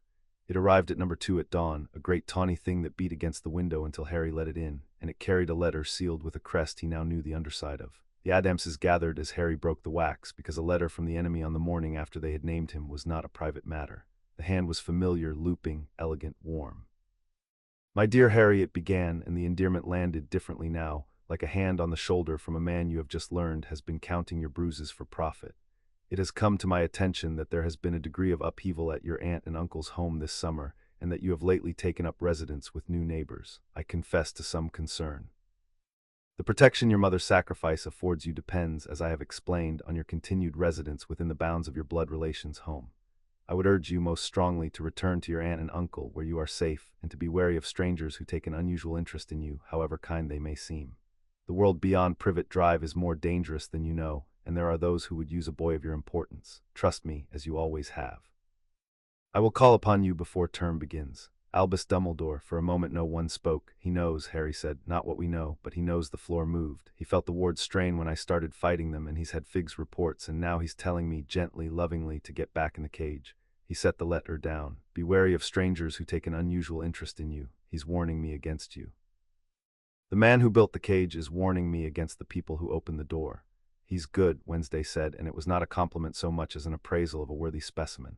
He didn't threaten, he didn't demand. He reminded you that you owe him your safety, invoked your dead mother, framed himself as the only one who can be trusted, and painted us as predators, all in 6 warm sentences signed with an endearment. If I didn't know better, the letter would work on me. It's designed to work. That's what frightens me about him, Harry, far more than your uncle's fists. Your uncle hit you with his hands. This man hits you with your own love and calls it protection. Then we don't let him know it stopped working, Harry said. Morticia looked up, interested. Go on, child. He expects me to be the boy he built. Grateful, frightened, obedient, a boy who reads a letter like this and feels guilty and comes home. Harry was already pulling parchment toward him, already finding the voice. So that's the boy he gets on paper. I write back as that boy, confused, a little homesick, grateful for his concern. I tell him the new neighbors are odd but harmless, that I'm fine, that I'll think about coming back, that I look forward to his visit. I keep him certain that his design is holding. The boy's spirit holding, recommend no intervention, his mouth twisted on the phrase. I give him his own report back. And while he believes the leash is intact, we learn the rest of the machine, what the scar is for, what he's building me toward, where the money goes, and we move freely, because a man who believes his weapon is asleep doesn't guard it. You'll lie to the most accomplished legilimens alive, Wednesday said, in your own handwriting, in a voice he taught you to use, and make him believe it. I've been lying to people about who I am since I was 6, Harry said. He just never bothered to be the one I was lying to, because he was too busy reading reports about a boy who didn't exist. I'm very good at being that boy. It's the only role anyone ever let me rehearse. He dipped the quill. The trick to deceiving a brilliant man is to tell him exactly what he already believes. He believes I'm his. So I'll be his on paper, right up until the moment I'm the last thing he ever sees coming. He wrote the letter there at the long black table while the family watched, and it was a small masterpiece of its own. Every sentence a brick in a wall the old man would mistake for a window, warm and uncertain and grateful, the letter of a lonely boy clinging to the one adult he trusted. He read it aloud when he was done. Even Pugsley shivered. You frighten my brother, Wednesday observed. He doesn't frighten easily. He once shook hands with our cousin, its lawyer. Good, said Harry, sealing it. He should be frightened, so should the man this is addressed to if he were clever enough to read what isn't on the page. He gave the letter to the tawny owl and watched it lift away over the rooftops, carrying a lie back to the architect, and felt the cold clarity settle deeper. He'll get this in an hour. He'll read it, and he'll smile, and he'll tell whoever he tells these things to that the Potter situation is stable. And he'll be wrong for the first time in 14 years, and he won't know it. He turned from the window. That's the war, Wednesday, not the flowers, not the auditors, this, making the cleverest man in the world certain of a thing that isn't true and keeping him certain right up to the end. Wednesday looked at him with the nearest thing to pride her flat face could hold. My mother claimed my father across a graveyard, she said. My grandmother claimed my grandfather out of a duel. I think I may have outdone them both. She picked up the architect's warm, poisonous letter and held it to a candle and watched it burn. I claimed a boy who can lie to God. Outside, the owl dwindled to a speck and was gone, and somewhere far to the north a great old wizard would shortly read a letter from a boy he thought he owned, and be reassured, and that reassurance would be the first stone the two of them laid in the foundation of his fall. Chapter 3 and Chapter 4. 2 outcasts. Harry woke on his 6th morning at number 2 without checking the door, and the not checking frightened him more than any nightmare.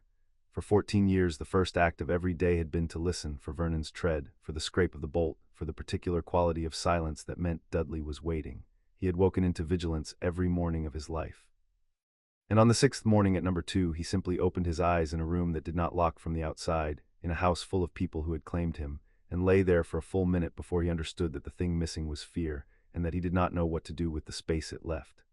He got up and went downstairs and found the Addams household conducting its ordinary morning, which was to say its extraordinary one. Lurch, the butler, a man the approximate size and warmth of a wardrobe, was serving breakfast, which appeared to be moving. Grandmamma was at the head of the table reading entrals with the brisk competence of a woman doing the crossword. Gomez was teaching Pugsley to throw knives at a portrait that flinched. Morticia was pruning a rose bush down to its thorns, snipping away the blooms and keeping the stems, and she looked up as Harry came in and said, "Good morning, child. You slept without listening." I heard it stop. Sit. He sat. A plate arranged itself in front of him. He had learned across 6 days not to ask what was on it, and had learned further that the food was always, somehow, exactly what he needed and never quite what he expected, as if the house itself had decided to feed the boy properly after a long fast and was making up lost ground. "Where's Wednesday?" he asked. "In the cellar," said Grandmamma, not looking up from her entrals. "Sharpening."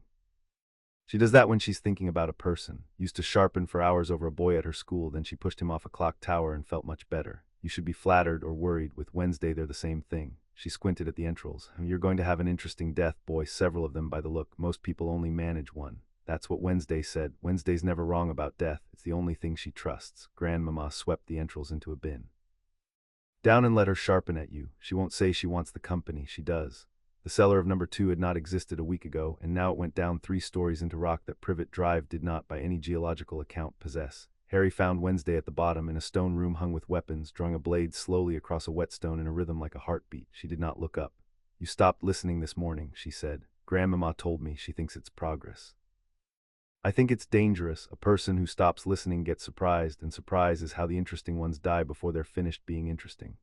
"I noticed it too," Harry said. He came and sat on a stone bench across from her, comfortable in the cold the way he'd never been comfortable in the Dursleys' warmth. 14 years of listening and it just stopped. I don't trust it either. but I think it stopped because for the first time the thing I was listening for isn't in the house. The danger moved outside the walls, so the part of me that listens turned outward instead of in. He looked at the wall of blades, which is the right direction actually. Dumbledore's out there, I should be listening for him. You should be listening for everything. Wednesday set down the blade in the stone and regarded him with the flat attention he had come to read as her closest equivalent of warmth. Stand up, I want to test something. You disarmed Figg's wards wandlessly, and you frightened the fat boy without a wand, and you broke your uncle without raising your voice. Everyone has told you what you are your whole life, and none of them ever measured it. I'm going to measure it. Now, down here where the house won't tell the ministry and the walls don't mind. Harry stood. You want a duel. I want to find out what I claimed. There's a difference. A duel is two people trying to win. This is one person trying to find the bottom of another, and there may not be one, which is the part I'm curious about. She moved to the center of the room and from somewhere produced a thin black blade in one hand and nothing in the other, and her stance was the stance of someone who had been killing things carefully since before she could read. No wands down rules, no mercy you have to ask for. I'll stop before either of us dies, probably. Show me the thing the cupboard made. And Harry, who had spent his life being told to be smaller, looked at a girl with a knife inviting him to be exactly as large as he was, and felt something in his chest come unbolted. He did not reach for his wand. The first thing Wednesday learned was that he was fast. Not wand fast, body fast, cupboard fast, the speed of a boy who had spent a decade learning to be elsewhere when a fist arrived. She came at him with the blade in a line that would have opened a slower person, and he simply was not where the line ended, had flowed off it the way water leaves a tilted glass, and her knife found stone. The second thing she learned was that he was patient. He did not counter. He let her come again and again, mapping her, reading the grammar of how she moved, and she understood, with a flush of something she would not have called pleasure but which used the same machinery, that he was doing to her in the cellar exactly what he had done to Dudley in the garden. Letting her commit, learning her, declining to spend a single move until he understood the whole shape of her. The third thing she learned was the magic when it finally came. She had pressed him into a corner, blade high, certain she had found at least the floor of his speed, and Harry stopped moving and looked at her, and the air in the cellar changed. It did not flash, it did not crack. It simply became his, the way the locks had become his at Figg's door, a pressure that rolled out from him and filled the stone room to its corners. And Wednesday's blade, 3 inches from his throat, stopped, held in an unmoving fist of force, and then gently reversed, the point turning away from him and toward the floor, not torn from her hand but persuaded out of its purpose, while Wednesday's own feet slid backward across the stone as if the room had tilted and only she was subject to the tilt. He held her there, disarmed without a word, moved without a touch, the whole physics of the cellar bent quietly to his will, and then he let it go all at once, and the air was just air again, and Wednesday Addams stood 3 feet away with her empty hand still raised and her flat black eyes very wide. "There's no bottom," she said. It was not a question. "I went looking for the bottom of you and there isn't one. You weren't even trying. Let me back you into a corner so I'd commit, and then you took the whole room." Something moved in her face that Harry had not seen before, not fear. The Addamses did not do fear, but its rarer cousin, awe. "Harry, do you understand what you are? Untrained, half-starved, 14. You just held an Addams in your hand without touching her, and you did it gently because you'd already decided not to hurt me. The decided not to is the frightening part. Power that can't choose is just whether. You chose." "I always choose," Harry said quietly. "It's the only thing the cupboard left me that no one could take. They could make me hungry and cold and small, but they could never make me do the cruel thing because the cruel thing was always mine to refuse. That's the whole of me, Wednesday, not the magic, the choosing. The magic's just what the choosing has to work with." Wednesday looked at him for a moment. And she crossed the stone floor and picked up her blade, and instead of sheathing it, turned it in her hand and offered it to him hilt first. The way Harry was learning, the Addamses offered the thing that mattered most. "Then I'll teach you the rest," she said. "Not the magic. You don't need help with the magic. You fright me with the magic, and I do not fright. I'll teach you the choosing made sharp, how to pick the cut that ends a thing in 1 stroke instead of 10. You have the power and the patience and the refusal. What you don't have yet is the appetite, the willingness to finish fully. When finishing is what justice costs, that's what I bring. That's my half." She pressed the hilt into his hand. "We're going to need it for Dumbledore. He won't break the way your uncle broke. He'll have to be ended. And when the moment comes, you'll want to flinch because you're better than I am underneath, warmer, the way you said, and I'm going to make sure you don't flinch at the 1 stroke that matters." Harry took the blade. "And what do I bring for your half? You already brought it." Wednesday turned away toward the stairs, and her flat voice was very even, which he had learned meant she was saying something true and costly. "I've never wanted to keep anything alive before, Harry. Things, yes, I keep scorpions, I kept a hand, but never a person. People are temporary and tedious, and they always want me to be warmer than I am. You're the first person I've met who I'd rather keep than dissect, and that is the most disturbing development of my entire life, and I have decided to allow it, which I have never decided about anything." She paused on the bottom step without looking back. "You make me want to protect something. That's my vulnerability. I'd kill anyone who threatened you, which means anyone who wants to hurt me now knows exactly where to aim. I've spent my life being unreachable. You made me reachable. I should resent you for it a beat. I don't. That's the part I can't explain. That's the part that doesn't need explaining, Harry said. I know I have the same problem. I told you on the roof, wanting something is the one thing that can break me. You're the thing I want, so we're each other's weakness now, which is terrifying, except he turned the blade in his hand, testing its weight, except that it cuts both ways. They can aim at you to hurt me. They can aim at me to hurt you. Which means we defend two and attack as one, and anyone who comes for either of us has to beat both of us, and no one ever has. He met her eyes. Mutual property. You said it, two sovereigns. A weakness shared is a fortress, Wednesday. It only looks like a wound from the outside. Wednesday Addams stood on the bottom step of an impossible cellar and looked at the boy she had claimed out of a garden, and something in her flat face shifted half an inch, the continent again, and she said, "Come upstairs. There's something in the scar. It's been getting louder since we named him. I want my grandmother to look at it before it does whatever it's building toward." Grandmama looked at the scar the way she'd looked at the entrails and liked it considerably less. She had Harry sit at the long table in the afternoon light, and she put her gnarled hands on either side of his head and went still, and the whole household went still with her. Even Pugsley stopped throwing knives, and after a long moment she withdrew her hands and wiped them on her apron as if they'd touched something that left a residue. "There's a piece of a man's soul in your grandson-in-law's head," she announced to the room, "and it's awake now, and it's listening." She looked at Harry without sentiment. "It's been asleep your whole life, fed thin, kept dozing. Something changed in the last fortnight. You started fighting the leash. You stopped being the frightened boy, and the thing in your skull woke up to find its host is not the broken little vessel it was promised, and it does not like that, and it has started to push." "Push how?" Harry asked. "Visions soon, if not already, feelings that aren't yours, anger out of proportion, a pull when you sleep, toward the man whose soul it is, toward Voldemort." Grandmama said the name without flinching, which made Morticia's eyebrow rise in respect.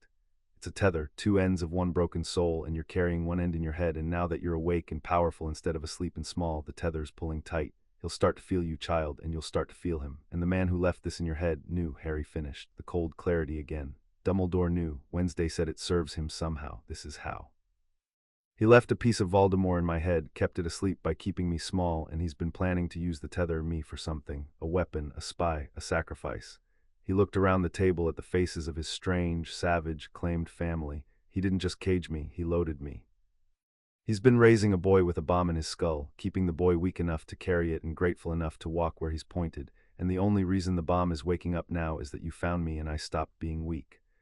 Then we have a choice," Wednesday said, "and it's the first real one of the war. We can keep you small to keep it asleep, go back to being the frightened boy, let the tether slacken, buy time, or we can do the opposite. Make you so strong, so fully yourself, that the piece of soul in your head has no purchase, starve it not by keeping you weak, but by leaving it no broken places to live in. A whole vessel has no cracks for a splinter to sit in." Her flat eyes were certain. "Dumbledore kept you cracked on purpose, so the splinter would hold and so you'd stay carryable. We make you whole. It's the more dangerous path and the only one worthy of you, and it does the thing I want most, which is to turn his own design into the instrument of his ruin. He built a cracked boy to carry his weapon. We hand him back a whole one, and the weapon falls out, and he has nothing."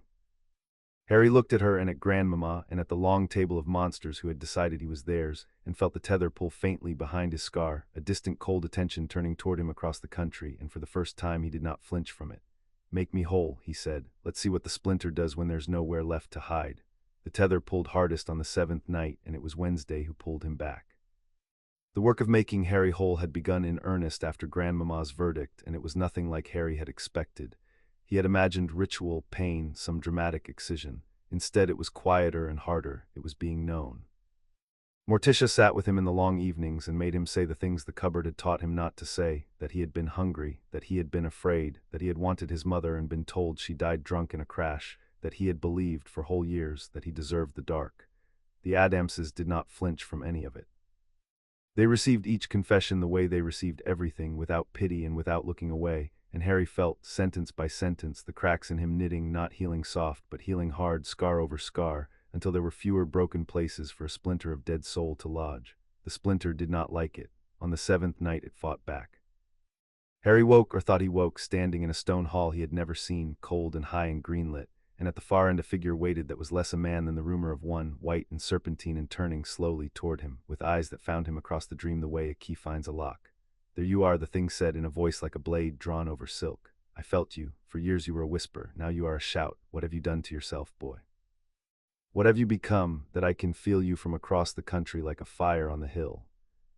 And the cold attention reached for him down the tether, two ends of one broken soul straining to close the gap, and Harry felt his own self begin to thin at the edges, felt the dream pull him toward the greenlit hall and the turning figure, felt the splinter behind his scar swell with something like joy at the nearness of its master, and then a cold hand closed around his wrist over the band of scar and a flat voice said, "No, he's mine, find your own." Wednesday stood in the dream beside him, which should not have been possible, black and certain in the green light, and her grip on his wrist was an anchor with the whole weight of the Addams behind it.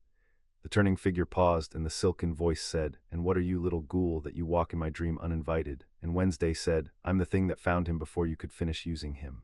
I'm the claim. You left a piece of yourself in a boy and walked away, and someone else picked him up, and now he's whole, and there's no room in him for you anymore. You felt a fire on the hill. That's not your weapon waking up, that's your weapon being taken." And she pulled once hard with a strength that was not physical, and the dream tore down the middle like wet paper, and the green hall and the turning figure ripped away into nothing, and Harry came awake in his bed at number 2 with Wednesday's cold hand around his wrist and his scar blazing and then slowly cooling. He lay still for a moment, breathing. The cold attention was gone, not slackened, gone, slammed shut like a door. "You were in my dream," he said. "You were screaming in a language that isn't yours," Wednesday said. She had not let go of his wrist. "I came in to get you. I've done it before. I told you. I walked in a dream uninvited once and pushed a boy off a clock tower. Walking into the dark places where people are being taken is one of the few things I'm genuinely good at." Her flat eyes found his in the dark. "He's strong, Harry, and he knows you're awake now. The tether goes both ways. You can feel him, which means in time you'll be able to find him, which will matter before the end. But he can feel you too, and he will not leave a fire on the hill unexamined. The splinter wants to go home. We have to make you so completely your own that when it finally tries, there's nothing left to carry it. You said he's mine." Harry's voice was quiet. "To Voldemort in the dream. I did." Wednesday did not look away, which on her was the equivalent of another person blushing. It seemed the most efficient way to make him let go. The claim has weight in those places. A thing that belongs to someone is harder to steal than a thing that belongs to no one. You belonged to no one for 14 years, which is exactly why he could leave a piece of himself in you, and a man could build a cage around you, and a whole world could look away. Belonging to someone is the strongest ward there is, so I used it. "I'm not sorry." A pause. "Are you going to make this strange?" "No," Harry said, and then, because the night had cracked something open and the rule about gratitude felt suddenly small, "You came into a dream to pull a piece of the Dark Lord off me with your bare hands. That's not strange. That's the least strange thing that's happened to me since the garden. That's just," he searched for it, "that's just family. The kind I never had, the kind that comes into the dark after you." Wednesday was quiet. Then she let go of his wrist, finally, and stood, black against the faint light from the window, and said, "Go back to sleep. I'll sit up. If he tries again, I'll be here, and the next time I'll do more than tear the dream. I'll follow the tether back and introduce myself, and I do not think the Dark Lord has ever been visited in his own mind by someone who frightens him." She settled into the chair by his bed with the patience of a gargoyle. "Sleep, Harry, you're guarded. For the first time in your life, the dark has someone in it who's on your side." And Harry Potter, who had woken into vigilance every morning of his life, closed his eyes in a room that did not lock, with a girl in black keeping watch against the Dark Lord himself, and slept without listening all the way to dawn. Wednesday made good on her half of the partnership in the impossible cellar over the days that followed, and what she taught Harry was not power but the willingness to use it all the way. "You have everything except one thing," she told him on the second evening, after he had once again held her disarmed and gentle in a fist of air, and once again let her go a half-second before he had to. "Power, patience, the refusal of cruelty. You'll never do the wicked thing, which is the best of you, but you flinch at the finish, Harry. You decided not to hurt me before we started, and you kept that decision even when the drill required you to press it. That's mercy, and mercy is right almost always, but there is a moment coming with the architect, perhaps with worse, when mercy and the finish are the same stroke, when the kindest thing you can do for everyone the man would go on to spend is to end his ability to spend them completely without hesitation. And on that day your hand cannot shake. You're afraid I'll falter," Harry said. "I'm certain you'll want to," Wednesday corrected. "Wanting to is correct. A person who feels nothing at the finish is just a different kind of monster. That's Dumbledore, who wept and proceeded and called the weeping virtue. I don't want you to stop feeling it. I want you to feel it and finish anyway. That's the whole difference between us and him. He let the feeling excuse him from the consequence. We feel it and pay the consequence and do the thing because it's right, not because it's painless." She raised her blade. "So we drill the finish. Over and over until the wanting to flinch is just a thing you notice and move through, the way you move through cold water. Again, and this time when you have me, don't let me go early. Hold me to the exact edge of what justice would require and stop there on purpose, by choice, not by flinch. The difference between flinching and choosing to stop is the difference between a boy and a sovereign, and I will know which one I'm looking at." They drilled. For an hour, 2, 3 in the cold stone room, while the family came and went and watched and offered commentary of escalating fondness. And somewhere in the second hour, Harry understood the thing she was actually teaching him, which was not violence at all. She was teaching him to be the one who decided. The cupboard had spent 14 years making him a thing decisions happened to. Power had made him capable. But only Wednesday, with her blade and her flat, exacting patience, was teaching him to stand at the precise edge of a terrible choice and make it cleanly, owning it, neither flinching away nor pretending it cost nothing, to be a person who could do the hard final thing and carry the weight of having done it, instead of a man who wept to avoid the carrying. There, she said at last, when he held her to the exact edge and stopped deliberately, his hand entirely steady, his eyes entirely clear, the choice and the mercy and the strength all present at once. That, do you feel the difference? You didn't flinch and you didn't go cold. You chose the edge and you chose to stop at it. That's the thing he never learned in 100 years. He could only ever do the hard thing by making himself believe it was the only thing. You can do it knowing it wasn't and choosing it anyway, and stopping the instant justice is satisfied and not one stroke past. She lowered her blade, and the nearest thing to pride her face could hold settled over it. Now you're whole in the way that matters most, not just unhaunted. Sovereign, the architect built a weapon that would do as it was told. We've finished building a person who decides. He's going to find the difference instructive. Harry sat down on the stone bench, breathing, and looked at the wall of blades, and felt the last of the cupboard's smallness leave him, not the memory which he would keep, but the smallness, the sense of being a thing decisions were done to. I spent my whole life, he said, being the lock other people picked. You just spent 3 days teaching me to be the one holding the key. He looked at her. That's your half, I see it now. I brought the power and the patience. Brought the permission to be the one who decides all the way without apology.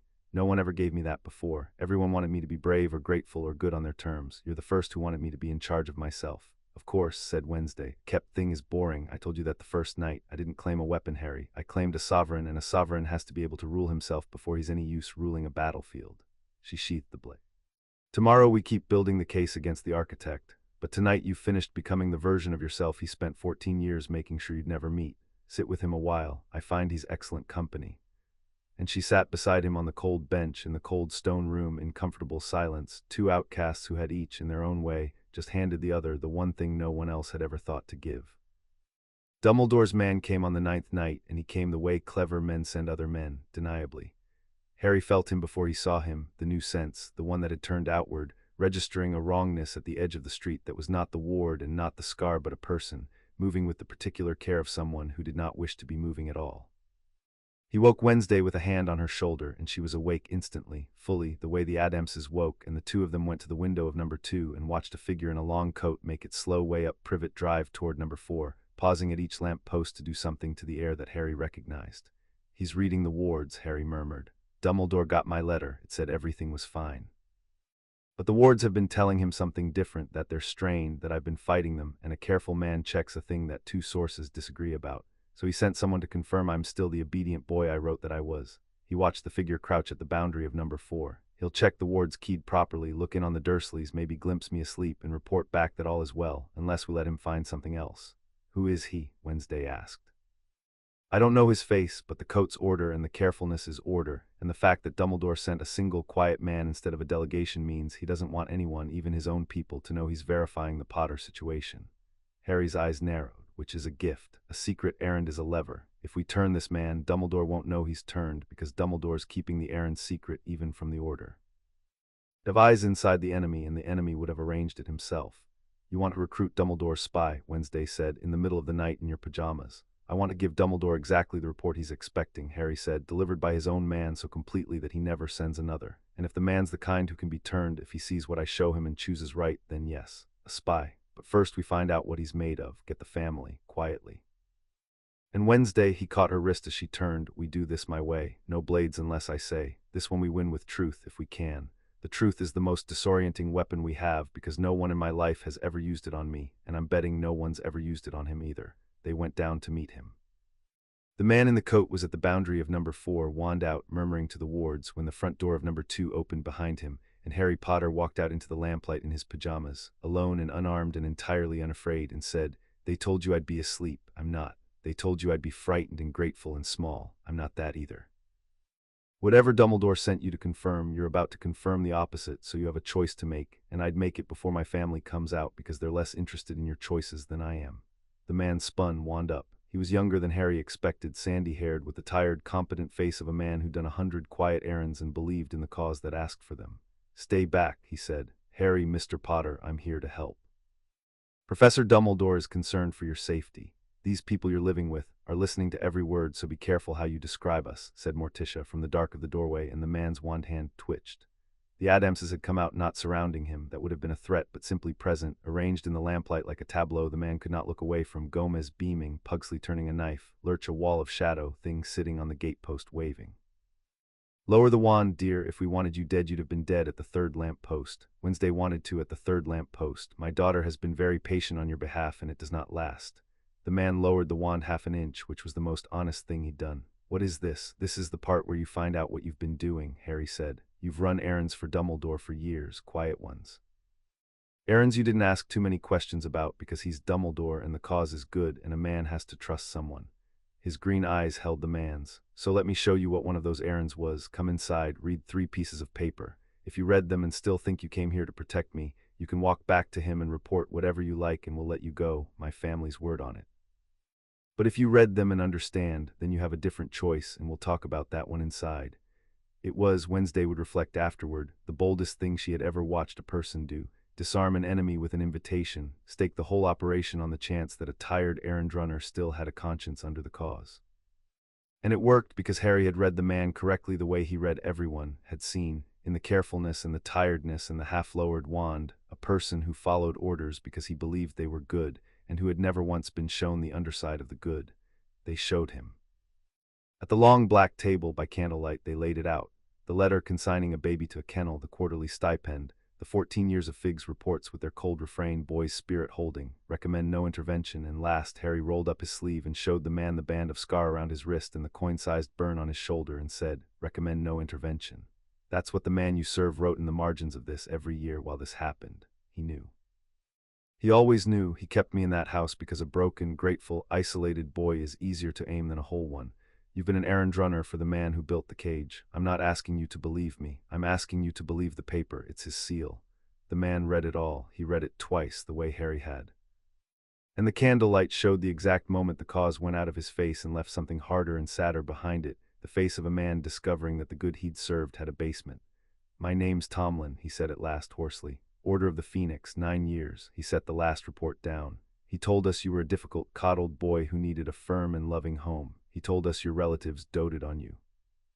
I checked on you twice over the years from a distance like he asked, and both times I saw a thin kid doing chores, and both times I told myself difficult boys are made to work, and both times, his voice cracked, both times I didn't go to the door. He arranged it so I'd never go to the door, so none of us would. He looked up at Harry. What do you want from me? Nothing you'd hate yourself for, Harry said. Go back to him. Tell him what he wants to hear. The boy's settled. The neighbors are harmless eccentrics. The wards are holding. I'm coming round to coming home. Keep him certain. And when he tells you the next errand, tell us first. He held the man's gaze. You spent 9 years not going to the door. Here's the door, Tomlin. You can go through it now or pretend you never saw it. I won't make you. The whole point of me is that nobody gets made anymore. Tomlin was quiet for a long moment. Then he stood and pulled his coat straight and said, he's expecting my report at dawn. I'll tell him the boy's exactly where he left him. A grim, broken half-smile. I'll even mean it. The boy is exactly where he left him. He just doesn't know what's grown there. He looked at the Addamses, at the candlelight, at the impossible cellar door. God help him. God's got nothing to do with it, said Grandmama cheerfully from the corner. We checked. They held a council after Tomlin left in the gray before dawn, and it was the council that turned the war from defense to attack. We've been reacting, Harry said, standing at the head of the long table while his family watched. Dumbledore moves, we counter. He writes, we lie back. He sends a man, we turn the man. It's good work and it's kept us alive and certain, but it's his tempo, and a war fought on the enemy's tempo is a war you lose slowly even while you win every exchange. He laid his hand flat on the table. I'm done reacting. We have Tomlin, we have the letter, the stipend, the reports. We know the scar is a tether and the cage was husbandry and the whole design points at a man who's been farming me for a use we don't fully understand yet. So we go and understand it. We stop waiting for his next move and we go pull the machine apart from the inside. Where do we start? Gomez asked, delighted. Money, said Wednesday. Always money. The stipend was paid quarterly from an account. Accounts have origins. There's a bank, Harry's mentioned it, Gringotts, run by goblins who Mother says the Addamses have older accounts and older grudges with. We start there. We follow the money that paid for the cupboard back to the hand that signed the checks, and we find out what else that hand has been signing, what Dumbledore's built, who he's bought, where the bodies and the vaults and the secrets are. A man with 100 titles has 100 ledgers. We read all of them. She looked at Harry. And there's the other thing, the leash. You can't leave the street, and we can't fight a war from one suburban road. The ward comes off with knowledge, you said, Mother, the terms it was set under. Gringotts will have those terms because a blood ward keyed to an inheritance is a financial instrument as much as a magical one, and the goblins file everything. Then Gringotts gives us both, Harry said, the money trail and the key to the leash. To the bank, we cut me loose, and we walk out of Little Winging for good on our terms, and we never set foot on Privet Drive again except to look at the dead flowers on our way to ending the man who planted me here. He looked around the table. Tomorrow we go to London. Tomorrow the boy who couldn't leave the street walks into the heart of the wizarding world and starts reading the architect's books. His mouth curved, not nicely. Let's go find out exactly what he was building me for. And then let's make sure he never gets to use it. Morticia rose and laid a cool hand on Harry's cheek and said, My daughter claimed a boy who can lie to God and frighten her grandmother and hold an Addams in his hand without touching her. I begin to think, child, that Albus Dumbledore made the single greatest mistake of his very long life the day he decided a Potter would be easier to use than to love. She smiled, and it was a terrible and tender thing. Let's go to the bank, darlings. The architect is about to learn what happens when his foundation decides to walk. Outside, the dawn came up gray over Privet Drive, and lit the ring of dead flowers around number 4, and lit the dead tree at number 2, and somewhere to the north an old wizard read a reassuring report from a loyal man and smiled and turned, untroubled, to his correspondence. While 2 streets away in Little Winging, 2 outcasts and a family of monsters packed for London, and the war turned quietly and completely from his tempo to theirs. Chapter 4 and Chapter 5. Dumbledore's hand. The leash came off at the boundary of Privet Drive at 9 in the morning, and it came off the way Wednesday had promised, with knowledge, not force. Morticia had spent the night with the photographs of Mrs. Figg's reports and the consigning letter and a great deal of the Addams library, which had arrived overnight in 7 trunks that were larger inside than out, and by dawn she had the shape of it. The ward is keyed to your mother's sacrifice and to your blood into a single condition, she told Harry at the boundary, where the air still hummed its patient threat. You must be able to call your relative's house home. That is the whole of it. While some part of you accepts that house as home, the protection holds and the leash holds with it. Dumbledore counted on a child's helpless need to belong. A boy with nowhere else will call even a cupboard home, because the alternative is to have no home at all, and no child can bear that. Her dark eyes were steady. But you have somewhere else now, child, you have us, so the condition is already broken. The ward is running on a lie. That number 4 is your home, and a ward built on a lie falls the moment the lie is named aloud by the one it binds. That's it, Harry said. I just say it. You say it and mean it, Morticia said. Magic keyed to the heart cannot be fooled by the mouth alone. Say the true thing, the ward will do the rest. Harry stood at the boundary of the street that had held him for 14 years, with his claimed family arrayed behind him and the cold attention of the leash coiled around his ribs, and he said quietly to the air, Number 4 was never my home. It was a cage someone built and called a kindness, and I called it home because I had nothing else, and a child has to call something home or he dies. But I have a home now. It came for me in a hearse. So this isn't home, and you have no claim on me, and you never protected me. You only ever kept me. I name you what you are. Let go. For a moment, nothing. Then the hum rose to a shriek that only Harry could hear, and the patient fist around his ribs clenched once, hard, a last desperate grip, and then it broke all at once like a rope at full strain, and the ward that had farmed Harry Potter for 14 years tore itself apart over Little Winging in a silent concussion that withered the last living thing in 3 gardens and set every dog in the neighborhood howling. Harry felt it go. He felt the cold attention release him utterly, felt the boundary become just a line on a pavement, felt for the first time in his life that he could take a step in any direction at all and the world would simply let him. He took the step, nothing turned him back. Far to the north, Wednesday observed, watching his face, an old man just felt his oldest, surest ward die and does not yet know why, and is about to spend a great deal of energy finding out. We've started the clock. He knows now that something is wrong, even if he doesn't know what. From here it's a race, us understanding his machine before he understands he's lost his grip on you. She took Harry's arm, which she did not do for sentiment, but did now anyway. So let's not waste the morning. To London, to the bank. Let's go read the architect's books before he thinks to lock them.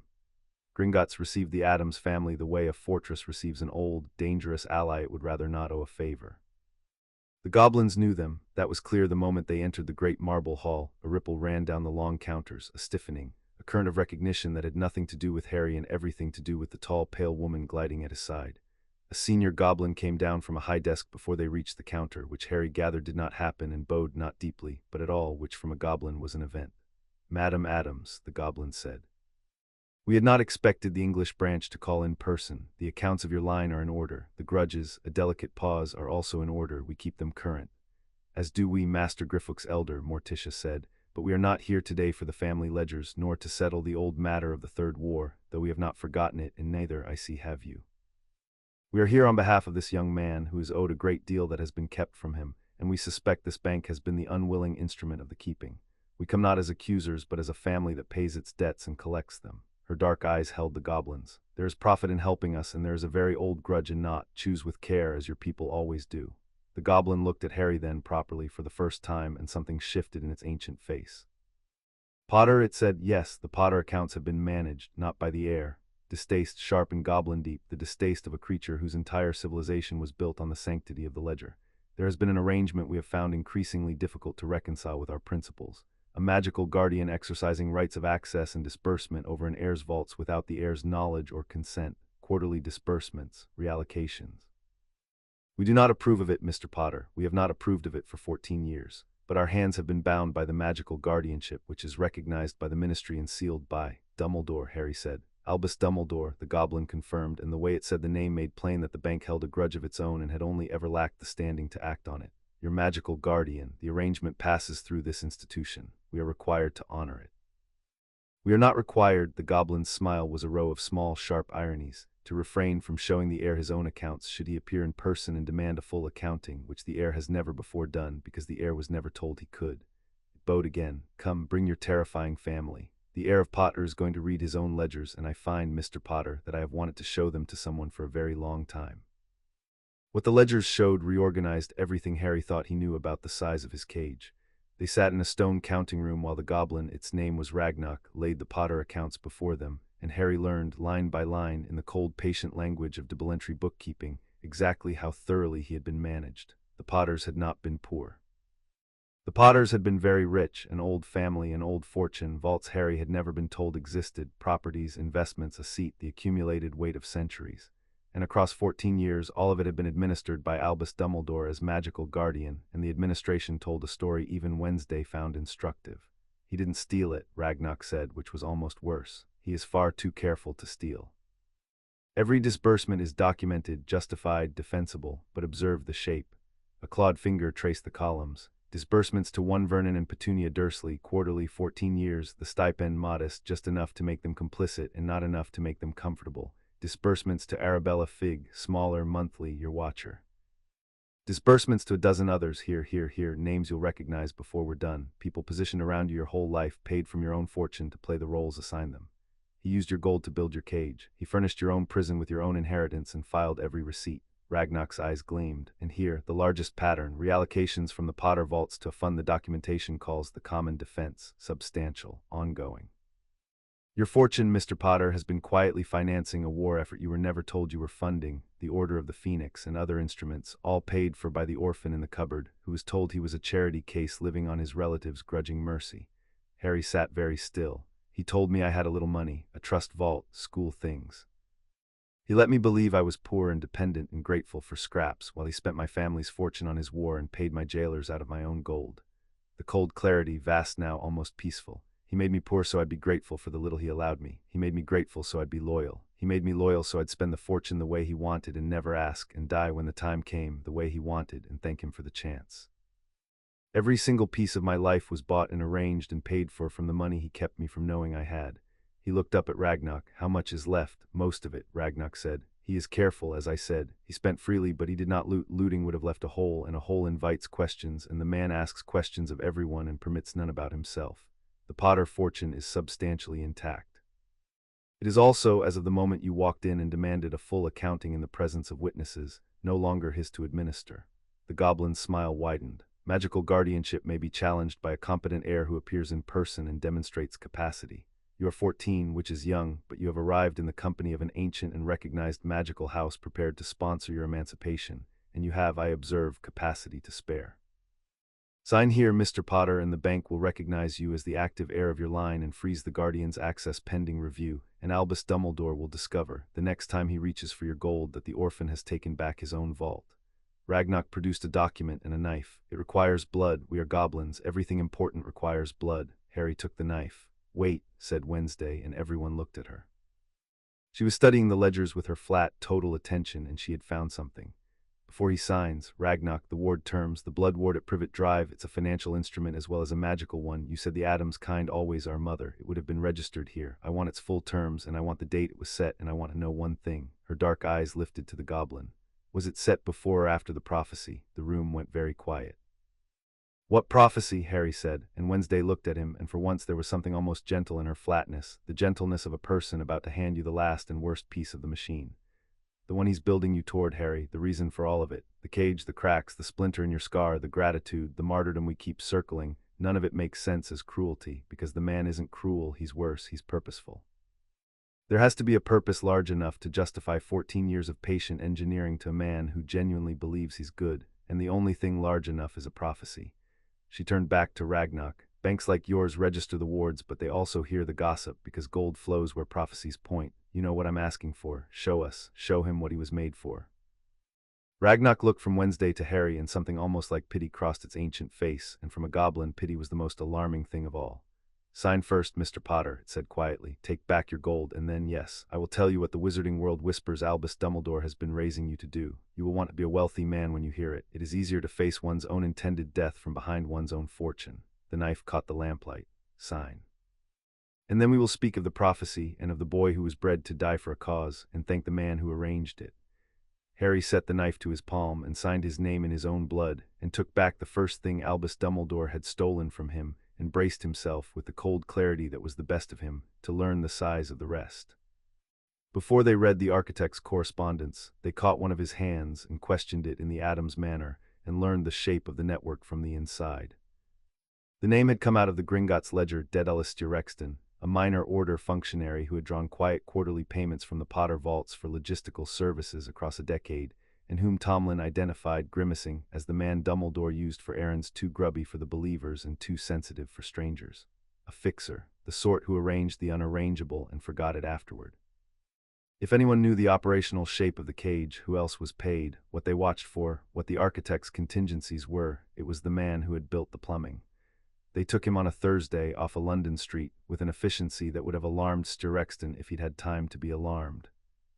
He woke in the cellar of number 2, in the stone room where Wednesday sharpened, secured to a chair that was older and more interested than chairs should be, surrounded by a family that regarded him with the warm attention of people who had been looking forward to this.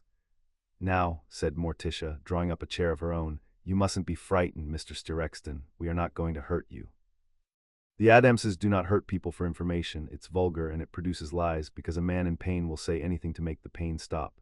We have found across several centuries that there are far more effective methods." She smiled, and the candlelight did something to her face.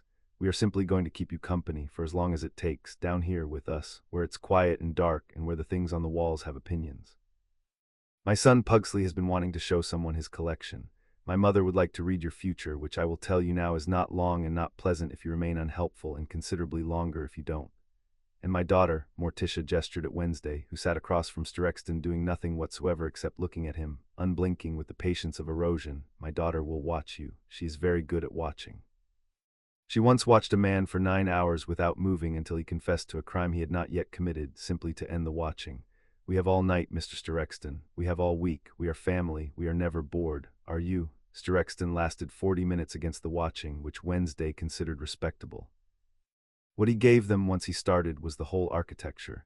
The dozen paid watchers ringed around Harry's life, by name. The standing instruction that any irregularity in the Potter situation be reported directly to Dumbledore and to no one else, so that no one but the architect ever held the whole picture. The contingency never used for recovery of the asset should the boy ever be removed from the wards. A quiet protocol involving a portkey and a sleeping draught, and a story about the boy's own confused running away. And most usefully, the thing Styraxton had never been told but had inferred across 10 years of grubby errands. That Dumbledore did not trust the Order with the truth about Harry, that the warm old man ran the most important operation of his life as a department of one, and that this, the secrecy, the centralization, the refusal to let any other hand hold the whole, was both his great strength and the single seam where he could be split. "He keeps it all himself," Harry said afterward in the long room, while Styraxton slept off a draught of Grandmamma's devising that would leave him, come morning, certain he had spent the night drinking and unable to recall a word he'd said. "Every thread runs to one desk and one desk only. He thinks it's security, that a secret known to one man can't leak." But it means there's no one to check him, no one who'd notice if a thread went slack, no one holding a piece who could raise an alarm when the whole thing started to move. He built a machine that only he can see, which means when we blind him, the whole machine goes dark at once and no one else even knows it was running. That's the seam, Wednesday agreed. A conspiracy of one is the most brittle structure there is. A conspiracy of many has redundancy. Cut one head, another knows the plan. Cut Dumbledore out of his own design and there's no one left who understands it well enough to keep it standing. He made himself indispensable to his own cruelty, so we make him absent. She looked at the sleeping fixer. And we let this one go, remembering nothing, back to his errands, so the architect's plumbing keeps reporting normal right up until the pipes burst. Every instrument we turn or empty without his knowing is a candle we put out in a room he thinks is fully lit. By the time he reaches for a lever, half his machine will already be ours, and he won't know which half. Almost a smile. His own method turned around. He kept everything in the dark. We're going to leave him there. The prophecy, it turned out, was not in the bank. The prophecy was in the Department of Mysteries, under glass, where only the two it named could lift it. But the shape of it, the rumor, the gold flow, the thing the careful men whispered Ragnar could give them and did, and it was enough to finish the picture. A child born as the 7th month died, the goblin recited, in the voice of a creature repeating something it had heard too many times to misremember. Marked by the Dark Lord as his equal, neither able to live while the other survives. The whisper is old, Mr. Potter, older than your cage. It is, the careful men believe, the reason the Dark Lord came to Godric's Hollow the night your parents died. He came to kill the child the prophecy named, before the child could grow into the thing that could end him. Ragnar's eyes were steady. He failed, the curse rebounded. The Dark Lord was unmade, not destroyed. The goblins always said, only unmade, scattered, because a man who has done to his soul what that man did to his does not die so cleanly. And the child lived, marked, with a piece of the Dark Lord's torn soul lodged behind the mark. The goblin looked at Harry's scar. You have been carrying your enemy's death and your own in the same skull since you were a year old, and Albus Dumbledore has known it from the beginning. The counting room was silent. Somewhere far above, the great doors of Gringotts boomed. Say the rest, Harry said. His voice was very level. You've worked it out. Wednesday's worked it out. Say it plainly, all of you, so I hear it in words and not in pity. Wednesday said it. She owed him that, and she paid it flat and clean, which was the only mercy that did not insult him.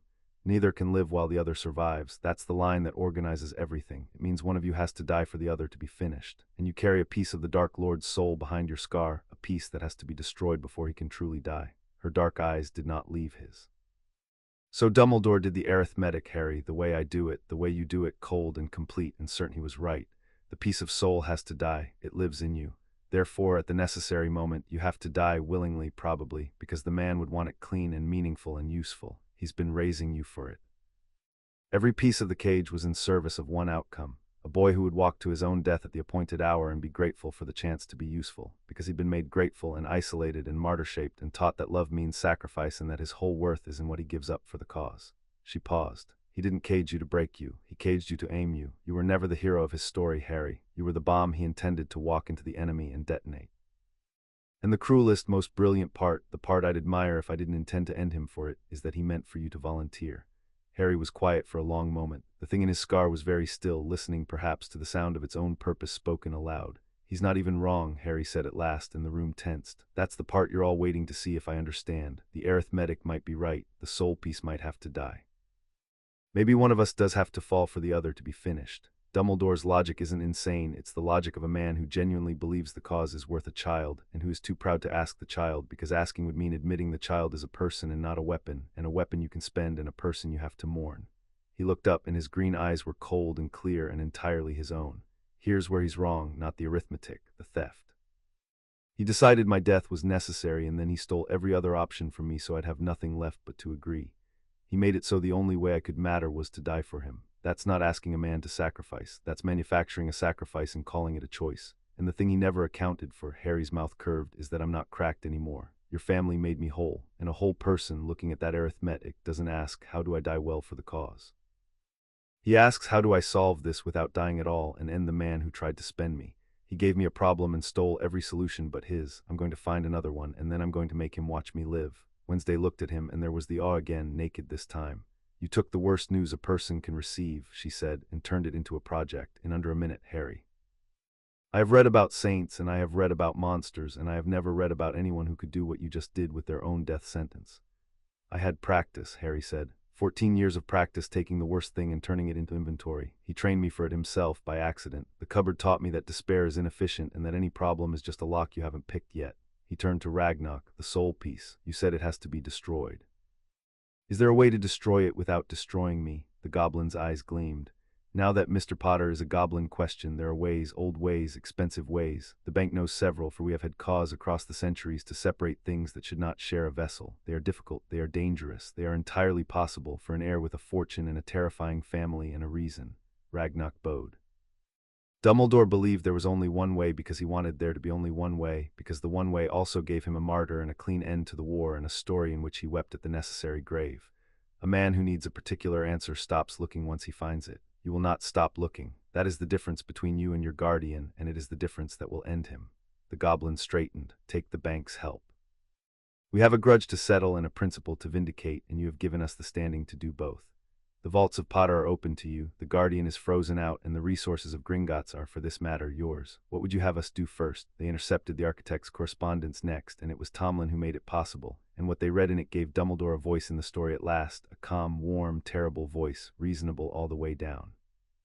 Tomlin had done as Harry asked. He had gone back, reported the boy was settled, kept the architect certain, and then, when the ward died and Dumbledore's certainty cracked, Tomlin had volunteered helpfully to look into it, and Dumbledore, trusting his loyal man, had let him near the correspondence. Tomlin copied what he could. He brought it to number 2 in a satchel, white-faced, and laid it on the long black table, and the Addamses read the architect in his own words. The letters were not to the order. They were older, private, a decade and more of them, to a handful of confidants and to himself, in a journal Tomlin had not dared copy whole. And they were, every one, the writing of a man who loved Harry and intended to spend him and saw no contradiction, because he had resolved the contradiction long ago in the only court that mattered to him, which was his own conscience. The boy must be kept from arrogance, one read. Fame and fortune would ruin him for the role. Better he grow up unaware of his importance, humble, hungry for the affection the world denied him, so that when affection finally comes from us he will give anything to keep it. I do not enjoy this. I tell myself it is mercy that he not know. Perhaps it is only that I cannot bear to look at him and see what I am preparing. And another, worse for its tenderness, I have grown fond of the boy. This is a weakness. Fondness will make me hesitate at the hour, and the hour cannot afford hesitation. I must remember that I am not raising a child, I am tempering a blade. One does not love the blade, one loves what the blade defends. I will weep for him when it is done. I am already weeping for him now in advance, which is the closest a man like me comes to honesty. He knew, Morticia said softly, setting the page down, every line of it. He knew exactly what he was doing, and he did it weeping, which he mistook for goodness. The worst men are not the ones without conscience, children. They are the ones who have made their conscience into an accomplice. He has wept his way to every cruelty and called the tears proof of his virtue. He's the most dangerous kind of enemy there is, Harry said quietly, reading the line about the blade a second time. Not the kind who hates you. The kind who loves you and has decided your death serves a greater good, and that his grief over it makes him noble for arranging it. You can't shame him. He's already ashamed, and it changes nothing. You can't appeal to his heart. His heart agrees with you and proceeds anyway. The only thing that stops a man like this is power, taking away his ability to do the thing completely, so that his beautiful, sorrowful logic has nothing to act on. He set the letter down to match the others. Wednesday. We don't break him the way we broke Vernon. Vernon was a brute, and breaking him was enough. This man we have to disarm, every title, every lever, every loyal hand, every galleon, every secret, until the great weeping architect of my death is just an old man in a room with nothing left to spend. And then I want to stand in front of him, whole and alive and free and rich and loved, and let him understand that the blade he wept over became a person and chose to live and took everything he had, and that his grief was the most useless thing he ever felt. The candles guttered. Tomlin, who had served the man for 9 years, put his face in his hands. Set the board, Wednesday said, and her flat voice had the ring of a verdict. We know the machine now, all of it. The cage, the gold, the watchers, the splinter, the prophecy, the martyrdom, the man. We have the bank, we have Tomlin, we have the family, we have your fortune and your freedom and your scar that can find him in his dreams. The reacting is over, the understanding is over. She rose, black against the candlelight, and laid her hands flat on the table among the architect's terrible, loving letters. Now we go to war, and we do it the way you do everything, Harry, cold, complete. His own method turned around. He spent 14 years taking your choices one at a time. We're going to spend the next part taking his, until the man who manufactured a sacrifice has nothing left to sacrifice, and no one left to mourn for him, and the very last choice in the room is yours. Far to the north, in a circular office at the top of a tower, Albus Dumbledore stood at a window and felt his certainties leaving him one by one, and did the most dangerous thing a careful man can do. He began to improvise. He had felt the ward die 3 days ago. He had told himself it was a fluctuation, wards aged, and Lily's protection had always been more art than engineering, and the boy was nearly grown and the magic naturally thinned. He had told himself this and not believed it, because Albus Dumbledore had not survived a century of war by believing the comfortable thing, and the uncomfortable thing was that the ward had not thinned. It had been named. Someone had stood at the boundary and spoken the true condition aloud and broken it cleanly, which meant someone knew what the ward was, which meant someone knew it was a leash and not a protection, which meant someone had been reading a book Albus had spent 14 years making sure no one would think to open. Then Gringotts had frozen his guardianship. A curt goblin note, perfectly correct, perfectly final. The heir of Potter had appeared in person and asserted his rights, and the bank could no longer honor the guardian's instructions. The heir of Potter, in person, at a bank, demanding an accounting. The boy who was supposed to believe himself poor and dependent, who was supposed to be sitting frightened in a suburb writing Albus grateful letters, that boy had walked into Gringotts and taken back his fortune. And the letters. Albus had reread the boy's last letter a dozen times now, and it was perfect. It was exactly the letter of a lonely, grateful child, and that was the thing that had finally turned the cold suspicion in his chest to something near to fear. Because Albus Dumbledore had taught a great many students to lie, and he knew the texture of a true lonely letter and the texture of a manufactured one, and on the 13th reading he had seen it. The letter was too perfect. It told him exactly, precisely, completely what he wished to hear, with no rough edges, no real boy's contradictions. It was not the letter of a frightened child. It was the letter of someone who knew exactly what Albus wished a frightened child would write and had written it as a weapon. The boy had lied to him, beautifully, for weeks, while taking apart the cage. I underestimated him, Albus said aloud to the portraits of sleeping headmasters, none of whom answered. I spent 14 years ensuring he would never grow large enough to question me, and I succeeded so well that I stopped watching for the day he might. And someone found him, and undid in a fortnight the work of 14 years, and now there's a whole, free, wealthy, undeceived boy walking the world who knows, or will soon know, that I intended him to die. He pressed his ruined, blackened hand against the cold glass. And he is right too. The prophecy has not changed. The soul fragment has not changed. Tom must die, and the fragment must die with him, and the fragment lives in the boy. The arithmetic is exactly as cruel as it ever was. The only thing that has changed is that I can no longer expect the boy to volunteer. He should, he knew, feel relief somewhere. The boy was free. The boy was happy. The cage was open. Surely some part of an old man who had loved the child should be glad. He searched for the gladness and found, instead, only the cold machinery of the war, which did not care that the blade had become a person. The fragment still had to die. If the boy would not walk to it willingly, then the boy would have to be brought to it unwillingly, or the world would fall to Tom Riddle, and 100,000 deaths would be on Albus's hands instead of one. 1 against 100,000. The arithmetic had never been in doubt, only the method.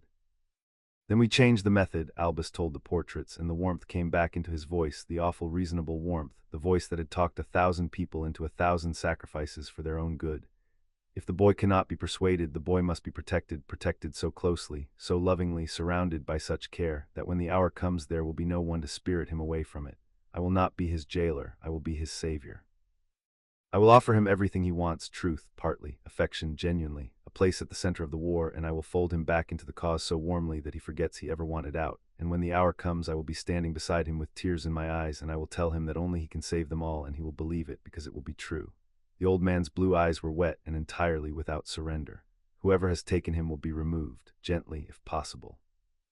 The boy must not see me as the enemy. He must see me as the one who freed him from the strange family that stole him, the one who finally told him the truth, the one who loves him.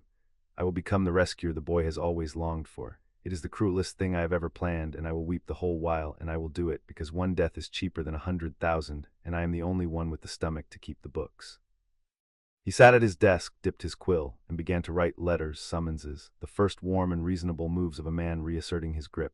And he did not know, because no careful man knows the thing he has decided not to look for, that one of the loyal hands he was about to deploy had already chosen a side, and that the strange family he intended to gently remove had spent the same evening reading his private heart and deciding, with equal certainty and considerably less weeping. To remove him first, at number 2 in the gray before another dawn, they set the board. He'll come at us as a rescuer, Harry said, and Tomlin, who had just described the contents of Dumbledore's morning correspondence, nodded grimly. Not as an enemy. He's too clever to be an enemy. He'll cast you. He looked around at the Addamses as a sinister family who kidnapped a vulnerable orphan, and himself as the kindly old man trying to save me from you. He'll offer me truth and warmth and a place at the center of the war, and to most of the world it'll look like exactly what it pretends to be. A beloved headmaster rescuing the boy who lived from a coven of weirdos. We have to win the story before he tells it, because once he tells it first, everything we do looks like the coven fighting the rescue. Then we tell it first, Wednesday said. And we tell it true, which he can't match because the truth is on our side and he's spent 14 years making sure it stayed buried. We have the letter consigning you to the cupboard. We have the stipend records. We have Fig's reports. We have the gold he spent. We have his own private letters about tempering a blade. We have a goblin grudge and a turned order man and a boy who can stand up in front of the wizarding world whole and undeceived and say, "Here's what your beloved Dumbledore did to me," in his own hand, sealed with his own seal. Her dark eyes glinted. He's going to spend the next weeks rebuilding his grip gently, warmly, in private. We're going to spend them assembling the public unmaking. And then when he reaches out his hand to fold you back into the cage with love, we slam the whole machine down on it at once, the bank, the Wisengamot, the press, the truth, in a single coordinated stroke he can't get ahead of because he won't see it coming, because he's still certain, underneath all his improvising, that he's the cleverest person in any room. The first move, Gomez said, rubbing his hands. Tell me there's a first move. I've been so patient. Patience gives me a rash. The first move is the soul piece, Harry said. Before the war goes public, before Dumbledore makes a single warm gesture, we use the bank's old ways and we get the splinter out of my head and destroy it without destroying me. Because the moment that fragment is gone, his entire arithmetic collapses. His whole logic depends on the soul piece living in me, which makes my death necessary. Take the fragment out, kill it separately, and suddenly I don't have to die at all, and the one card he's been holding for 14 years, the necessity of my sacrifice, turns to ash in his hand. He's been raising a bomb. We defuse the bomb. And then he's just an old man who caged a child for a reason that no longer exists, holding a weeping speech for a martyrdom that isn't going to happen. Harry looked around the table at his family, his terrible claimed family, and the cold clarity in him had become something almost like joy. We take the fragment out first, then we take his gold and his grip and his reputation and his 100 titles. Then we stand in front of him, alive and free, and let him understand. That's the war, that's the whole war in order. Ragnarok's already preparing the ritual. It happens in 3 days in the deepest vault where even Dumbledore can't reach. Wednesday stood and crossed to him and did the thing she did instead of an embrace, which was to set her cold hand flat over his scar, over the splinter, over the thing that had been promised to another man's death since before he could speak. In 3 days, she said, we cut your enemy out of your skull and you stop being a weapon and start being only a person, which is the thing he stole from you first and we are giving back last. Her flat voice did not waver. He raised you to die for a cause. We're going to make sure you live for spite, which is so much more durable. 3 days, Harry, and then the architect learns what it costs to underestimate the boy in the cupboard. Outside, the dawn came up over London, and far to the north an old man wrote warm and reasonable letters reasserting a grip that had already slipped. And in a dark house in Little Winging, 2 outcasts and a family of monsters and a broken loyal man bent their heads together over the architect's own words and began, in cold and perfect order, to take Albus Dumbledore apart. Chapter 5 and Chapter 6, the war. They cut the Dark Lord out of Harry's head 1,000 feet under London, in a vault so old the goblins lit it with cold fire and would not speak above a whisper. Ragnarok had prepared it across 3 days, a circle cut into black stone, runes that predated wands, a basin of something that was not quite water and reflected nothing. The ritual to separate a fragment of soul from an unwilling vessel was, the goblin explained, neither gentle nor quick, but it was certain, and it had one cost the bank could not lift. The fragment, sensing its eviction, would fight, and it would fight by reaching for its master, and for the duration of the rite the tether between Harry and Voldemort would be stretched to its absolute limit, open in both directions.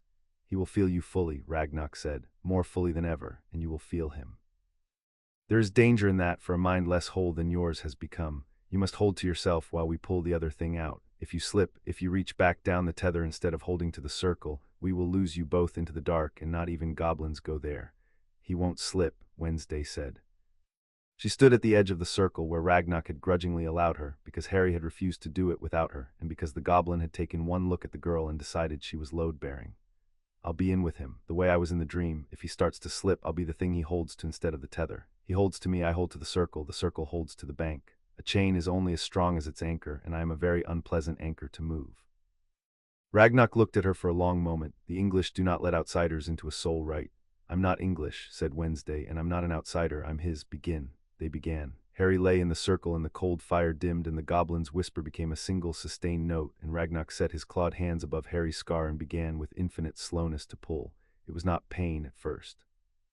It was subtraction, the sense of something being drawn up out of him that had been there so long he'd mistaken it for himself, a splinter the size of a year, and as it came the thing woke fully and screamed behind his eyes in a voice he knew and reached. The tether snapped taut and the green hall was there again, all around him, and the turning figure at the end of it, and this time it was not a dream and the figure was not slow. You, it said, and the whole of Voldemort scattered, furious, deathless attention poured down the open tether toward Harry like floodwater toward a broken dam.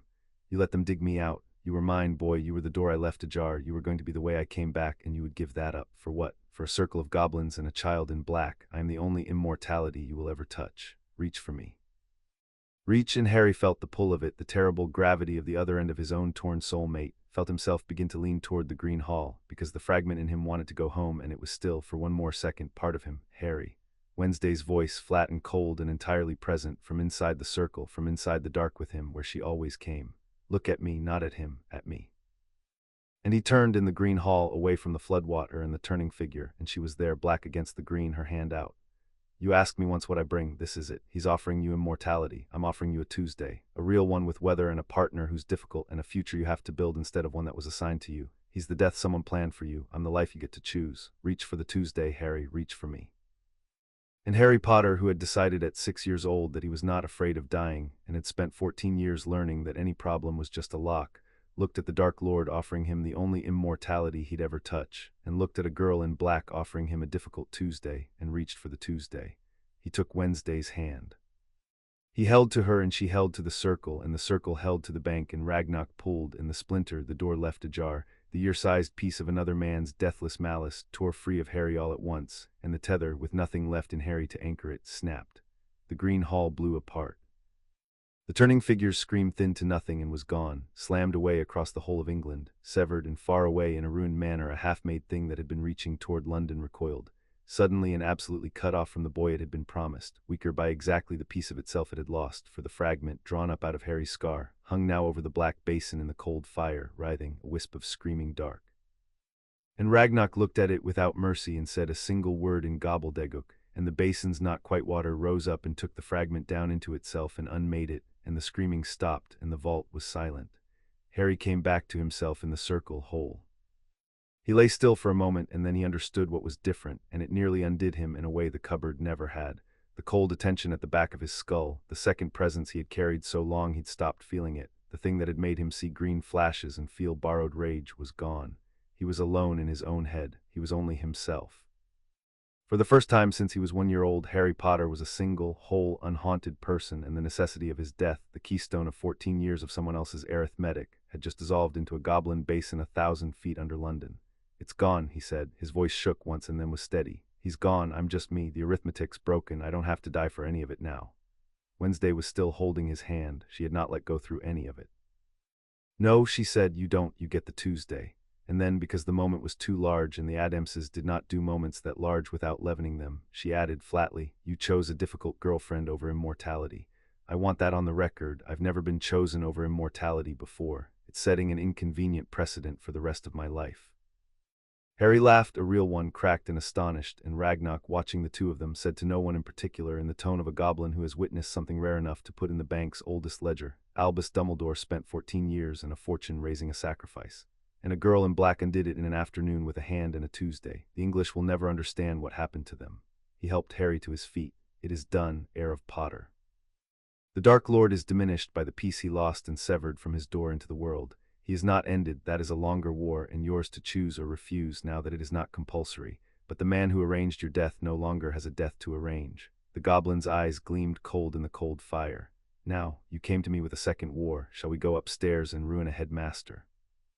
"Yes," said Harry Potter, whole and free and 1,000 feet under London with his hand in Wednesday Addams's. "Let's go ruin a headmaster." The public unmaking took one morning because they had spent a fortnight loading it, and because the truth, fired all at once from enough directions, is the one weapon a clever man cannot talk his way around. Dumbledore had been busy too. Tomlin's reports showed it. The architect had spent the fortnight reasserting his grip exactly as Harry predicted, warmly, reasonably, in private.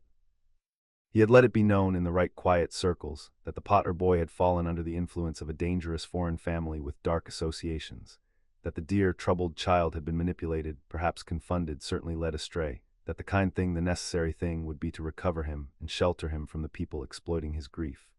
He had begun guardianship proceedings to reverse the Gringotts' emancipation on grounds of the boy's vulnerability. He had, in short, built the story he always built, the kindly old man saving a lost child from sinister strangers, and he had built it well, and half the Wisengamot already believed it, because half the Wisengamot had believed Albus Dumbledore about everything for 50 years. So they did not argue with the story, they detonated it. It happened at a full session of the Wisengamot, called to consider Dumbledore's petition for the boy's protective guardianship, a session the architect expected to win, a session he had arranged as the warm public beginning of folding Harry back into the cage. He sat in the chief warlock's chair in his plum robes, sorrowful and certain, and he had prepared, Harry had no doubt, a beautiful speech about a vulnerable orphan and the family who loved him, and he never got to give it, because the doors of the chamber opened and the orphan walked in. Harry came in alone at the front. That was the staging, Wednesday's staging, because the world had to see the boy whole and self-possessed and unafraid before it saw the family behind him. And he walked to the center of the floor in good plain robes, 14 and steady, and he looked up at Albus Dumbledore in the high chair and said, in a voice that carried to every corner of the silent chamber, "Before you vote on whether I need to be protected from the people who freed me, I think you should see who I needed protecting from." And then the evidence came in. It came in folders distributed by goblins who do not bluff and whom the Wisengamot could not dismiss as biased without insulting the bank that held their gold. It came in the consigning letter, projected huge above the chamber in Dumbledore's own unmistakable hand, dated the day after the Potters died, arranging a baby's keeping for a quarterly fee. It came in Mrs. Figg's reports, boy's spirit holding, recommend no intervention, 14 years of them, sealed with the chief warlock's own seal. It came in the Gringotts accounting, line by patient line, showing the Potter fortune spent to furnish the Potter cage and fund the Order's war, the orphan financing his own imprisonment and a conflict he was never told he was paying for. It came last and worst in the architect's private letters, read aloud into the record by Tomlin of the Order of the Phoenix, who stood and renounced 9 years of service in a breaking voice. "One does not love the blade, one loves what the blade defends. I will weep for him when it is done." The chamber, which had come to pity a confused boy and a kindly old man, sat in a silence that grew teeth. Dumbledore did not panic. Harry watched him not panic and respected it even as he ended him.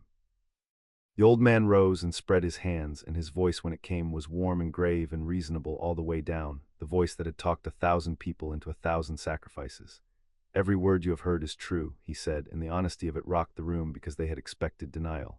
"I will not insult this body or this brave young man by pretending otherwise. I did these things. I arranged his keeping. I monitored his suffering and did not end it. I spent his fortune and concealed his importance and prepared him, yes, for a sacrifice. And I did it all." His blue eyes swept the chamber, gathering them, "because there is a prophecy, and a dark lord not as dead as you believe, and a price that must be paid for your children's lives, and I am the only one with the courage to count the cost and pay it in the only coin that will settle it. I caged one child to save 100,000. That is monstrous. Then I am a monster who saved your world, and I will answer for it gladly when the war is won. Vote as your conscience dictates, but know that everything I did for love of all of you, and I would do it again." It was masterful. Harry felt the room begin to turn back toward him, the old hypnosis, the cause, the cost, the courage. In another life it would have worked. It had always worked. "It would have worked," Harry said into the wavering silence, "except for one thing." He looked up at Dumbledore, and his green eyes were clear and cold and entirely his own. "The prophecy said one of us has to die because a piece of his soul was living in my head. You built your whole arithmetic on that. My death was necessary because the soul piece could only die with me. That was true. It was true yesterday." He let it land. "It isn't true today. 3 days ago, in the deepest vault of Gringotts, the goblins cut the fragment out of me and destroyed it separately without destroying me. I'm whole. The thing that made my death necessary is gone. Your arithmetic is broken, headmaster. There is no sacrifice. There never had to be. You only ever stopped looking for another way because the first way you found also gave you a martyr and a clean war and a beautiful grave to weep over. You didn't cage me to save them." He gestured at the silent chamber. "You caged me because you found an answer you liked and you were too proud to look for a better one, and a child paid for 14 years so you wouldn't have to admit you might be wrong. That's not courage. That's the most expensive cowardice in the history of magic, and they," he turned to the Wisengamot, "just watched you confess to all of it and call it love." The silence broke. It did not break toward Dumbledore. Within the hour, the Wisengamot had not only denied his petition, but suspended him from the chief warlock's chair pending a full inquiry.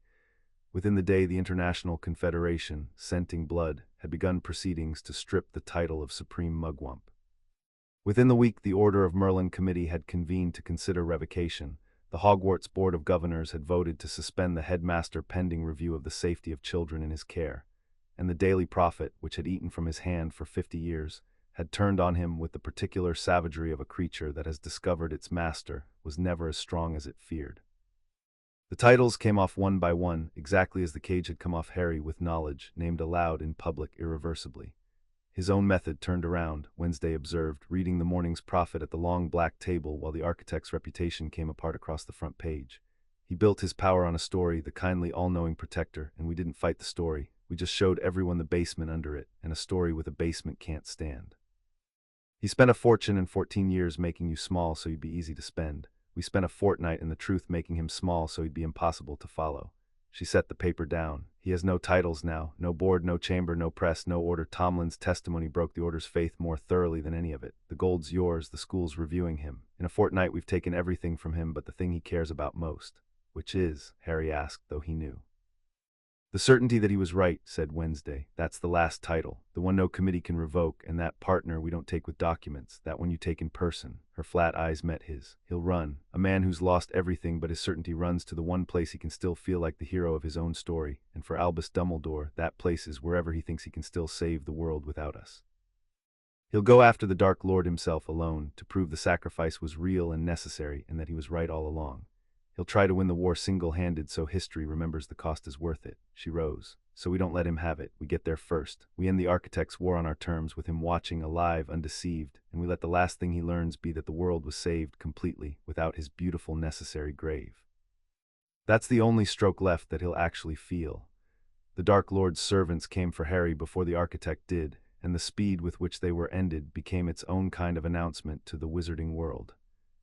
They came the night after the Wisengamot session, 6 of them, masked and confident, because the news had reached the remnants of Voldemort scattered faithful too. The Potter boy was loose, the protective wards were down, the great Dumbledore was disgraced and would not be guarding the asset, and the half-made wraith of their master had been stirring in his ruined manor hungry, and had let it be known that whoever brought him the boy would be raised above all others when he rose.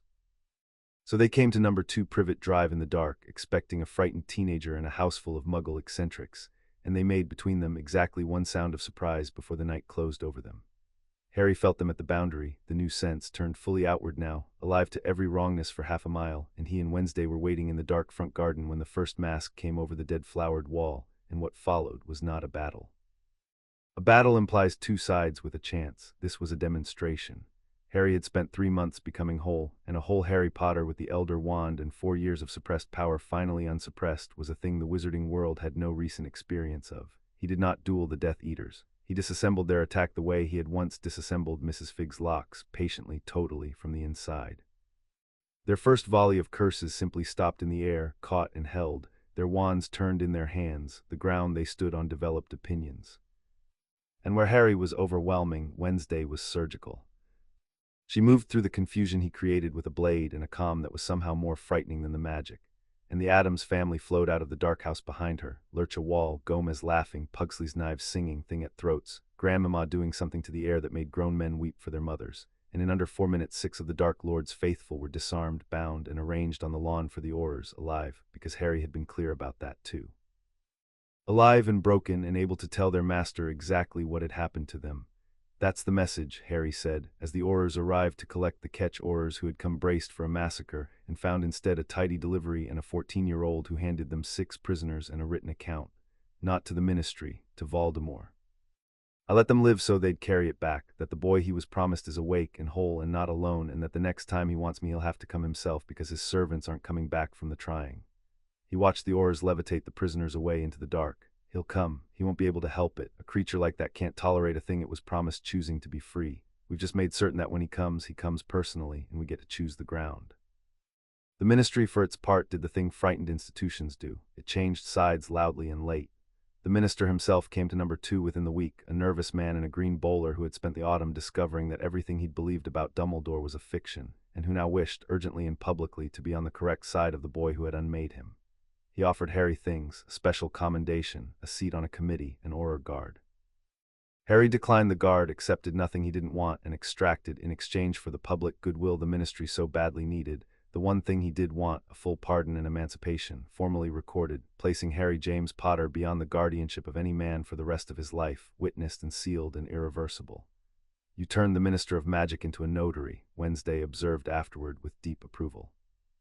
I turned the entire apparatus that helped cage me into the apparatus that guarantees I can never be caged again, Harry said. Same machine, opposite purpose. They spent 14 years rubber-stamping my imprisonment because Dumbledore told them to, Now they're falling over themselves to rubber stamp my freedom because they're afraid of me. I'd rather be loved than feared, but I'll take feared over caged, and feared is what's on offer, so feared is what I'll use to make sure the next frightened orphan they're tempted to file away has a precedent with my name on it.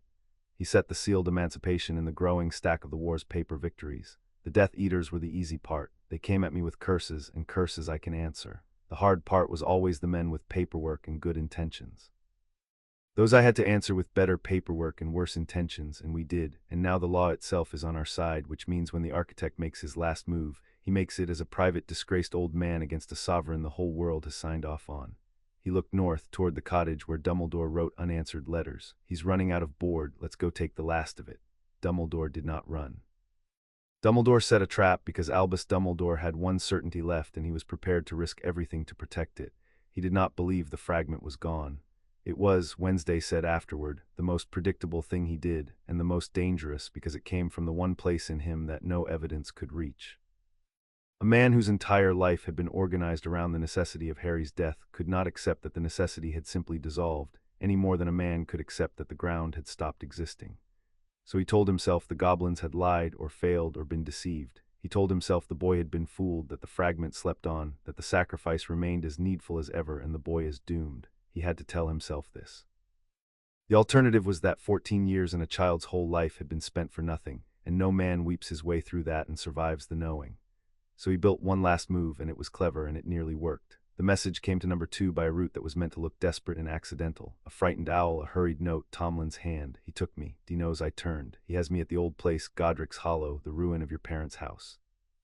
He says he only wants to talk to you to show you the truth, that the fragment isn't gone, that you're still in danger and only he can help. He says if you don't come, he'll have no choice but to take measures. Harry, I think it's a trap, but I think he means it too. He believes it. Don't come for me. Don't. And there the note ended as if torn away. Godric's Hollow, Harry said quietly, the ruin of my parents' house, where it started. He wants to finish it where it started, make it meaningful, make it a circle, make it a story with a shape. He set the note down. He has Tomlin, who turned for me, who broke the Order's faith in him, who he'd consider both a traitor to punish and a hostage I can't ignore.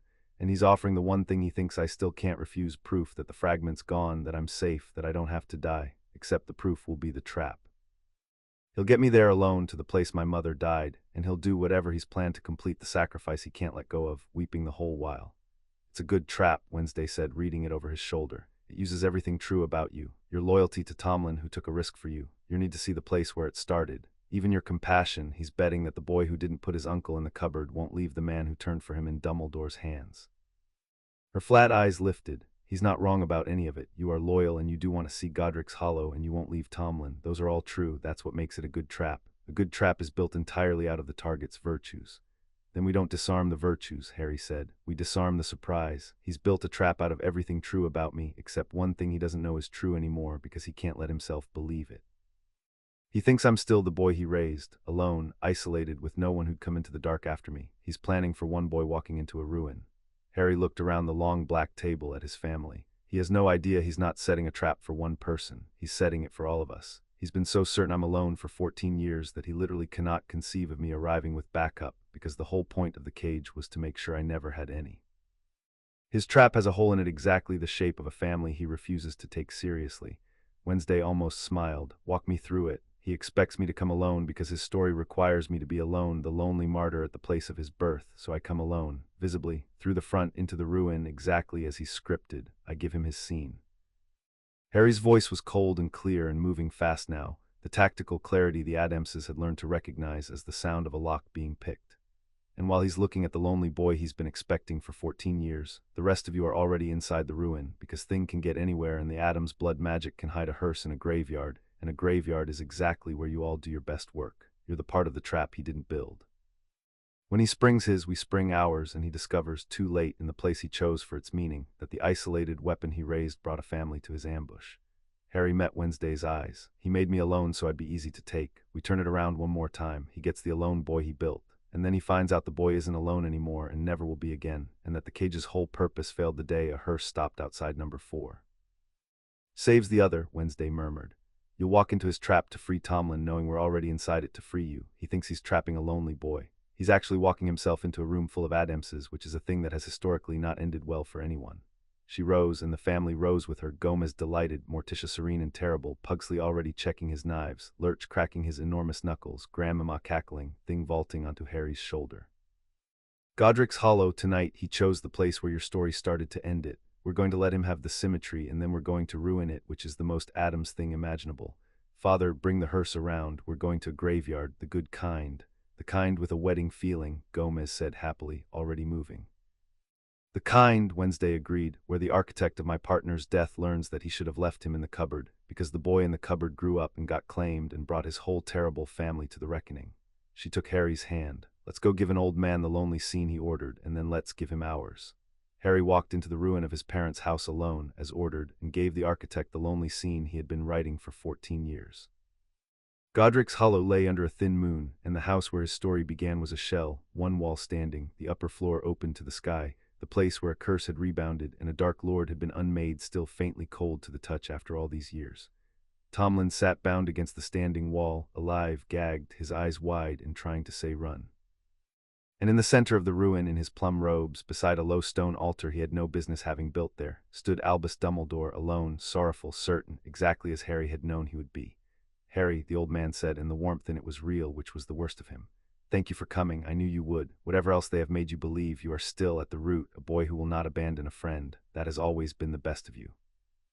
It is also, gently, terribly, why this must be tonight and here where she died for you, so that you understand it was never cruelty. It was love, all of it, hers and mine.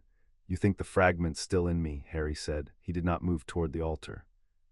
He stood in the ruin and looked at the man who had arranged his whole life and felt, to his own faint surprise, no hatred, only the cold clarity, and under it distantly something almost like grief for the thing this brilliant, ruined man had chosen to become.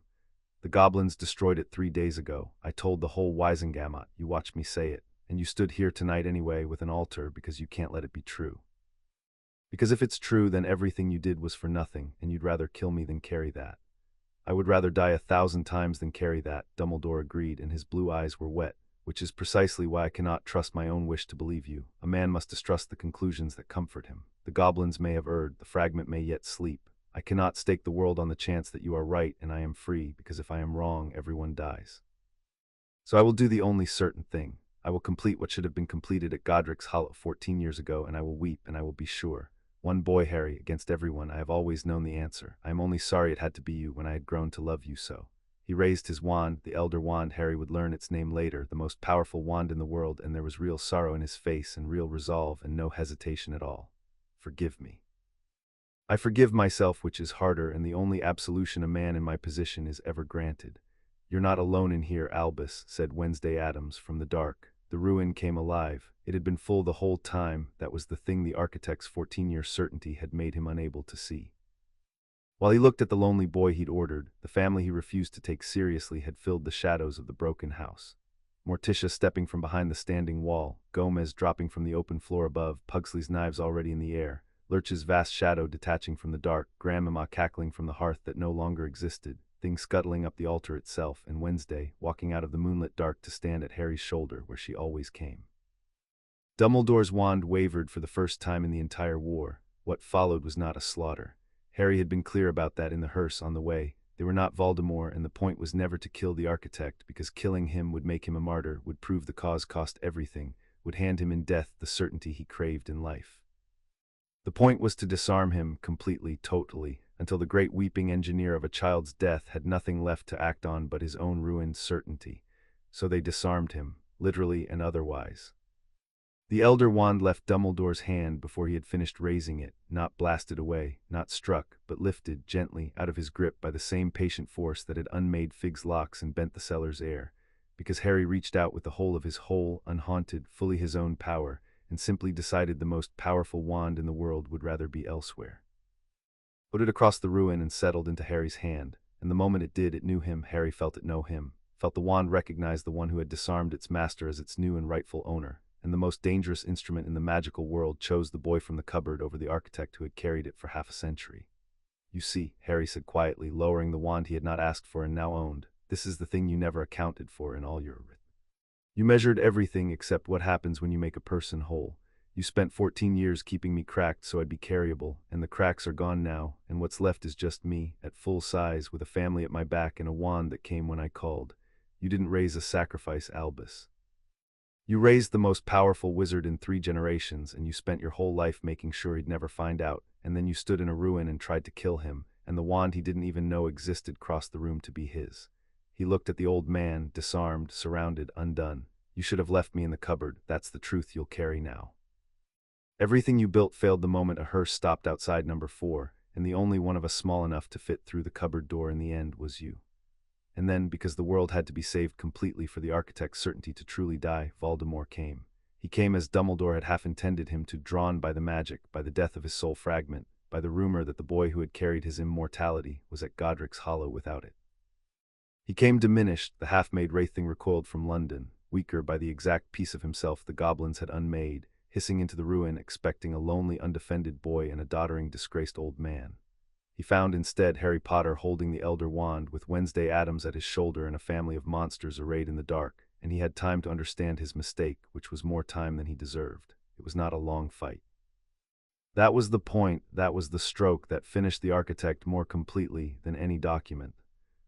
The war that Albus Dumbledore had insisted would cost the life of a child, the war he had spent 14 years and a fortune and his entire soul preparing a sacrifice for, ended in the ruin of Godric's Hollow in under 3 minutes, won by a whole boy and a girl in black in a family who fought like one organism, Harry's power and Wednesday's appetite, the patience and the finishing stroke, 2 sovereigns moving as one.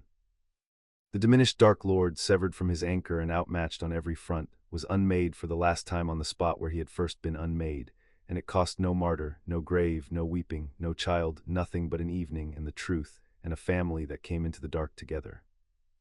And Albus Dumbledore, disarmed, dethroned, watching the war he had organized his whole life around end in 3 minutes without the sacrifice he had sworn was necessary, finally lost the last thing they had come to take, his certainty. He sank down in the ruin of the house where Lily Potter had died, an old man with no titles and no wand and no war and no grave to weep over, and understood. Harry watched him understand it, watched it go through him like the curse that had once rebounded in this room, that he had been wrong. Not partly, not tragically, but necessarily. Wrong completely at the root for 14 years. There had always been another way, and he had not looked for it, because the way he found had given him a martyr and a meaning, and a child had paid for his failure of imagination with an entire childhood. There was no absolution in it. There was no nobility. There was only an old man in a ruin who had spent a boy and saved nothing that could not have been saved without him. "I'm not going to kill you," Harry told him into the silence after.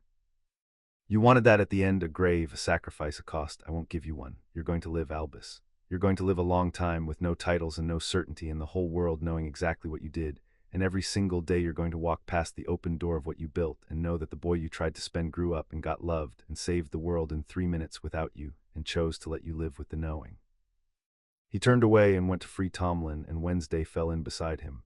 "That's the cupboard, old man. I'm leaving you in it exactly as you left me. Understanding's the only punishment that doesn't fade. You taught me that yourself, the night you decided my death was easier than my life." They walked out of the ruin together, the whole strange family, into the thin moonlight of Godric's Hollow, leaving the most powerful wizard of the age sitting alone among the stones with nothing left but the truth, and behind them the war was over, and the architect was undone, and the field at last was entirely theirs. Chapter 6 and Chapter 7, hers and his own. The wizarding world spent the following autumn trying to decide what to do with Harry Potter, and arrived, slowly and uneasily, at the only available answer: nothing. There was nothing to be done with him. He had stopped being a thing that could be done with.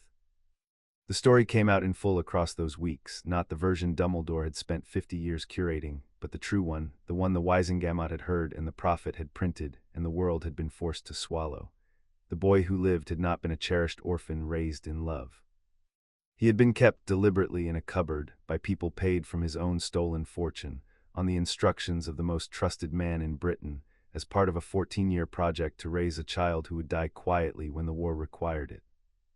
And then the child had grown up anyway in a fortnight in the keeping of a strange foreign family, had taken back his fortune, broken his cage, cut his enemy out of his own skull, and ended the Dark Lord in 3 minutes in the ruin where it all began, without the sacrifice the great architect had sworn was the only way. There was no comfortable place to put a story like that. It indicted everyone: the ministry that had rubber-stamped the guardianship, the order that had run the errands, the press that had eaten from the architect's hand, the whole society that had wanted a boy who lived more than it had ever wanted to know how the boy was living. So the wizarding world did what frightened institutions do when they cannot punish or absorb a person: it deferred to him. It gave him everything he asked for because the alternative was looking too closely at itself, and it found to its discomfort that he asked for very little, because a person who has taken back his own life by force does not need much granted to him. He took back the Potter's seat in the Wisengamot and used it rarely, and when he did use it the chamber went quiet, because the boy who had unmade Albus Dumbledore in that very room with nothing but the truth was not a person anyone wished to debate. He let the Order of Merlin committee press the medal on him and accepted it flatly and gave it to Tomlin, who had earned it more, and the gesture told the whole world exactly what Harry Potter thought of its honors. He declined politely and absolutely every attempt to make him a symbol, the statues, the chocolate frog card, the holiday in his name, and the declining only made the world more certain that he was the realest thing it had produced in a generation, which was the one currency he had never wanted and could not now refuse.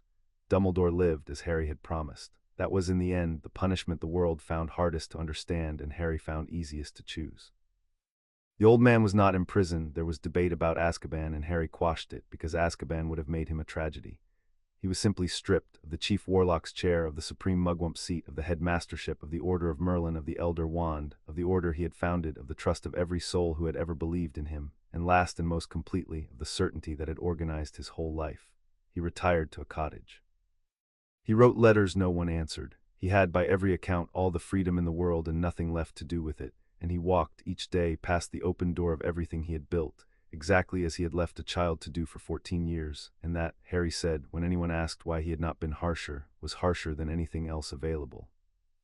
He understands now, Harry would say, and change the subject, because the architect was the one part of the war he did not enjoy discussing, the one ruin that gave him no satisfaction, only the cold, clean knowledge that justice had been done in the only coin that did not cheapen it. You grieve him a little, Wednesday observed one evening at number 2, which had become, by general unspoken agreement, the family's English seat, the dead tree thriving, the wrought iron deepening, the whole street resigned to it. I've watched you. When his name comes up, there's something in you that's sorry for him. There is, Harry admitted. He did not pretend otherwise. He had learned with the Addamses that pretending was a thing the cupboard had taught him, and the family was teaching him to unlearn. Not sorry I did it, sorry it had to be him. He could have been the thing I needed, the wise old man who told me the truth and helped me carry it. He had every chance to be that for years, and instead he chose to be the man who weighed my life and found it cheaper than his certainty. I grieve the version of him that could have just loved me without the arithmetic. That one would have been worth having. He looked at her. But I don't regret leaving him in the cupboard. The grief and the verdict can both be true. You taught me that actually without meaning to. You grieve things and end them in the same breath all the time. It's the family specialty, Wednesday agreed. Mourning and murder are not opposites. They're the same attention, pointed two directions. Most people only manage one. It's why most people are boring. She regarded him with the flat warmth he had learned to read as the deepest thing she had. You've stopped flinching, did you notice? 3 months ago you turned every feeling into inventory because feeling it was too dangerous. Now you just feel it and survive and feel the next one. Your whole, Harry, not just the scar, all of it. The cage is gone from the inside too. Your family did that, Harry said. Not the war, the dinners, the being known. Your mother making me say the true things until there was nowhere left for the cracks to live. He looked around the strange, dark house that had become the first home he'd ever chosen. I keep waiting for someone to take it. That's the last of the cupboard in me. I keep waiting for the weather to turn, for the bolt to slide, for someone to decide I've had enough of being wanted. It hasn't happened. 3 months and it hasn't happened. I'm starting to believe it won't. It won't, said Wednesday Addams with the absolute certainty she reserved for death and for him. I told you on the roof, I'm impossible to lose. You're stuck with me and with all of them completely and forever and against all comers, which is the Addams promise, and we keep it the way the grave keeps its tenants. A pause. Besides, the whole wizarding world is terrified of you now. They'd no sooner take you from me than reach into a wood chipper. You become extremely difficult to confiscate. It's one of the things I find most attractive about you.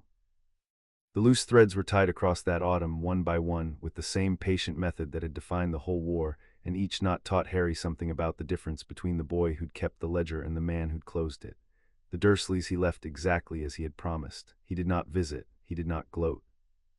He simply let the machine he had set running finish its work. Vernon's investigation concluded with a quiet dismissal and a quieter prosecution that took the house in the end, and the family that had kept a boy in a cupboard to preserve their respectability lived out their days in a rented flat with no respectability left to preserve, in a town where everyone knew their name and what it meant. Dudley, alone of them, surprised him. A letter came, eventually clumsy, half-literate, painful to read, that said in essence that the rugby had taught Dudley something the cake never had, that he was sorry, that he hadn't understood until he'd been the smaller animal himself.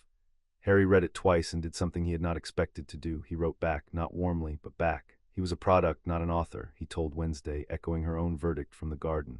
You don't blame the blade for the smith. And he's the only one of them who chose to learn. That deserves a reply, if not a relationship. Wednesday allowed that this was correct, and noted privately that the boy from the cupboard had grown merciful in exactly the places that mattered and merciless in exactly the others, which was, she had decided, the rarest and most attractive configuration a person could have. Mrs. Figda did not punish in the end because Harry decided she had punished herself enough. A watcher who had filed 14 years of reports recommending no intervention had, the Addamses determined, spent those same 14 years drinking to forget what she was watching, and was now an old woman alone with her cats and her conscience, which Harry judged a sufficient cupboard of her own. He sent her instead a single note. I know what you saw. I know you looked away. I'm not going to do anything to you. I just wanted you to know that I know and that I lived anyway. It was, Wednesday said, the cruelest mercy she had ever seen him deploy, and she meant it as the highest praise. Tomlin he kept. The man who had walked through the door at number 2 and renounced 9 years of service became, by degrees, something between an ally and an uncle, the first adult from the wizarding world Harry had ever trusted, and the trust was earned slowly and held. Tomlin took the Order of Merlin. Harry refused, and used the standing it gave him to help rebuild the wreckage of the Order of the Phoenix into something honest, a thing that protected children instead of recruiting them, and he came to dinner at number 2 once a fortnight and learned, gamely, to eat what Lurch served and not ask. The fortune Harry restored and then characteristically weaponized for good. He had not forgotten, would never forget, what it was to be a child no one came for. So he built things quietly without his name on them, a fund that placed watchers in the homes where the ministry's safe placements sent orphaned magical children, real watchers, the kind who went to the door, a refuge run by people the Addamses vouched for the children the system was content to lose. He spent your fortune furnishing your cage, Harry told Ragnarok, signing the founding documents in the deep counting room. I'm going to spend it making sure no other child gets a cage to furnish. Same gold, opposite purpose. His method turned around one last time. Ragnarok, who had filed 14 years of disbursements that built a prison, filed these with what was, for a goblin, open satisfaction. And the cupboard itself, the actual cupboard, the door under the stairs at number 4, Harry went back for exactly once on a gray afternoon at the end of it all. The Dursleys were gone. The house stood empty, waiting for a sale that the dead flowers in the neighborhood's memory would make difficult. He let himself in with Wednesday and stood in the hall before the small door with the bolt on the outside that someone had once paused to oil. He unscrewed the bolt with his own hands slowly and put it in his pocket. And then, with the elder wand he had not asked for and now owned, he lifted the whole door off its hinges, the door, not the house, just the door, and carried it out to the hearse. What are you going to do with it? Wednesday asked. Keep it, Harry said. Not in the cupboard, spirit, in ours. You said a person should sign her work somewhere only the worthy will read it. This door is the architect's signature on my whole childhood, his and the Dursleys and the worlds that looked away. I'm going to hang it in number 2 in the hall, where everyone who comes through the door we chose has to pass the door they tried to keep me behind, so I never forget what the cupboard taught me. He set it carefully in the back of the hearse beside Thing, who patted it consolingly. Despair is inefficient. Any problem is a lock you haven't picked, and the boy in the cupboard always grows up, so be very careful which children you decide are nothing. He closed the hearse door on it. It's not a wound anymore, Wednesday. It's a trophy. The difference is who's holding the door. The Elder Wand was the strangest inheritance of the war, and Harry's decision about it became, in the years that followed, the thing the goblins told their children. It had come to him at Godric's Hollow, won from Dumbledore's hand before the old man finished raising it, and when Ragnarok examined it in the deep counting room that autumn, the goblin grew more careful than Harry had ever seen him. It was one of 3 hallows, Ragnarok explained, objects out of the oldest stories, and this one had a history written entirely in blood. Its allegiance had passed down 1,000 years from killer to killer, because nearly every wizard who had ever owned it believed the only way to truly hold it was to take it by murder. It made murderers. That was its curse, not the power, but the certainty it bred in its owners that the power had to be kept by killing. You won it without a death, Ragnarok said. You disarmed a man you chose not to kill. That has happened perhaps twice in its history, and never so cleanly. The wand is more truly yours than it has been anyone's in centuries, and that gives you a choice no previous master ever had. You can keep the trail of bodies going, or you can end it. I'll end it, Harry said, turning the unremarkable thing over in his hand. Every master before me thought he had to kill to keep it, so the wand stayed a curse that turned wizards into murderers. I won it by being kind, and I'll keep it by being impossible to beat and choosing never to kill for it. And one day, old and warm and surrounded, the way Wednesdays promised me, I'll die undefeated in my bed, and its power will die with me because no one will ever have beaten me to inherit it. He set it down. The trail of bodies stops at the boy from the cupboard. 1,000 years of murderers, and it ends with someone who refused. That's the only fitting thing to do with the most dangerous object in the world. Make it the proof that the dangerous thing can be held by someone who won't misuse it, and then let it quietly end.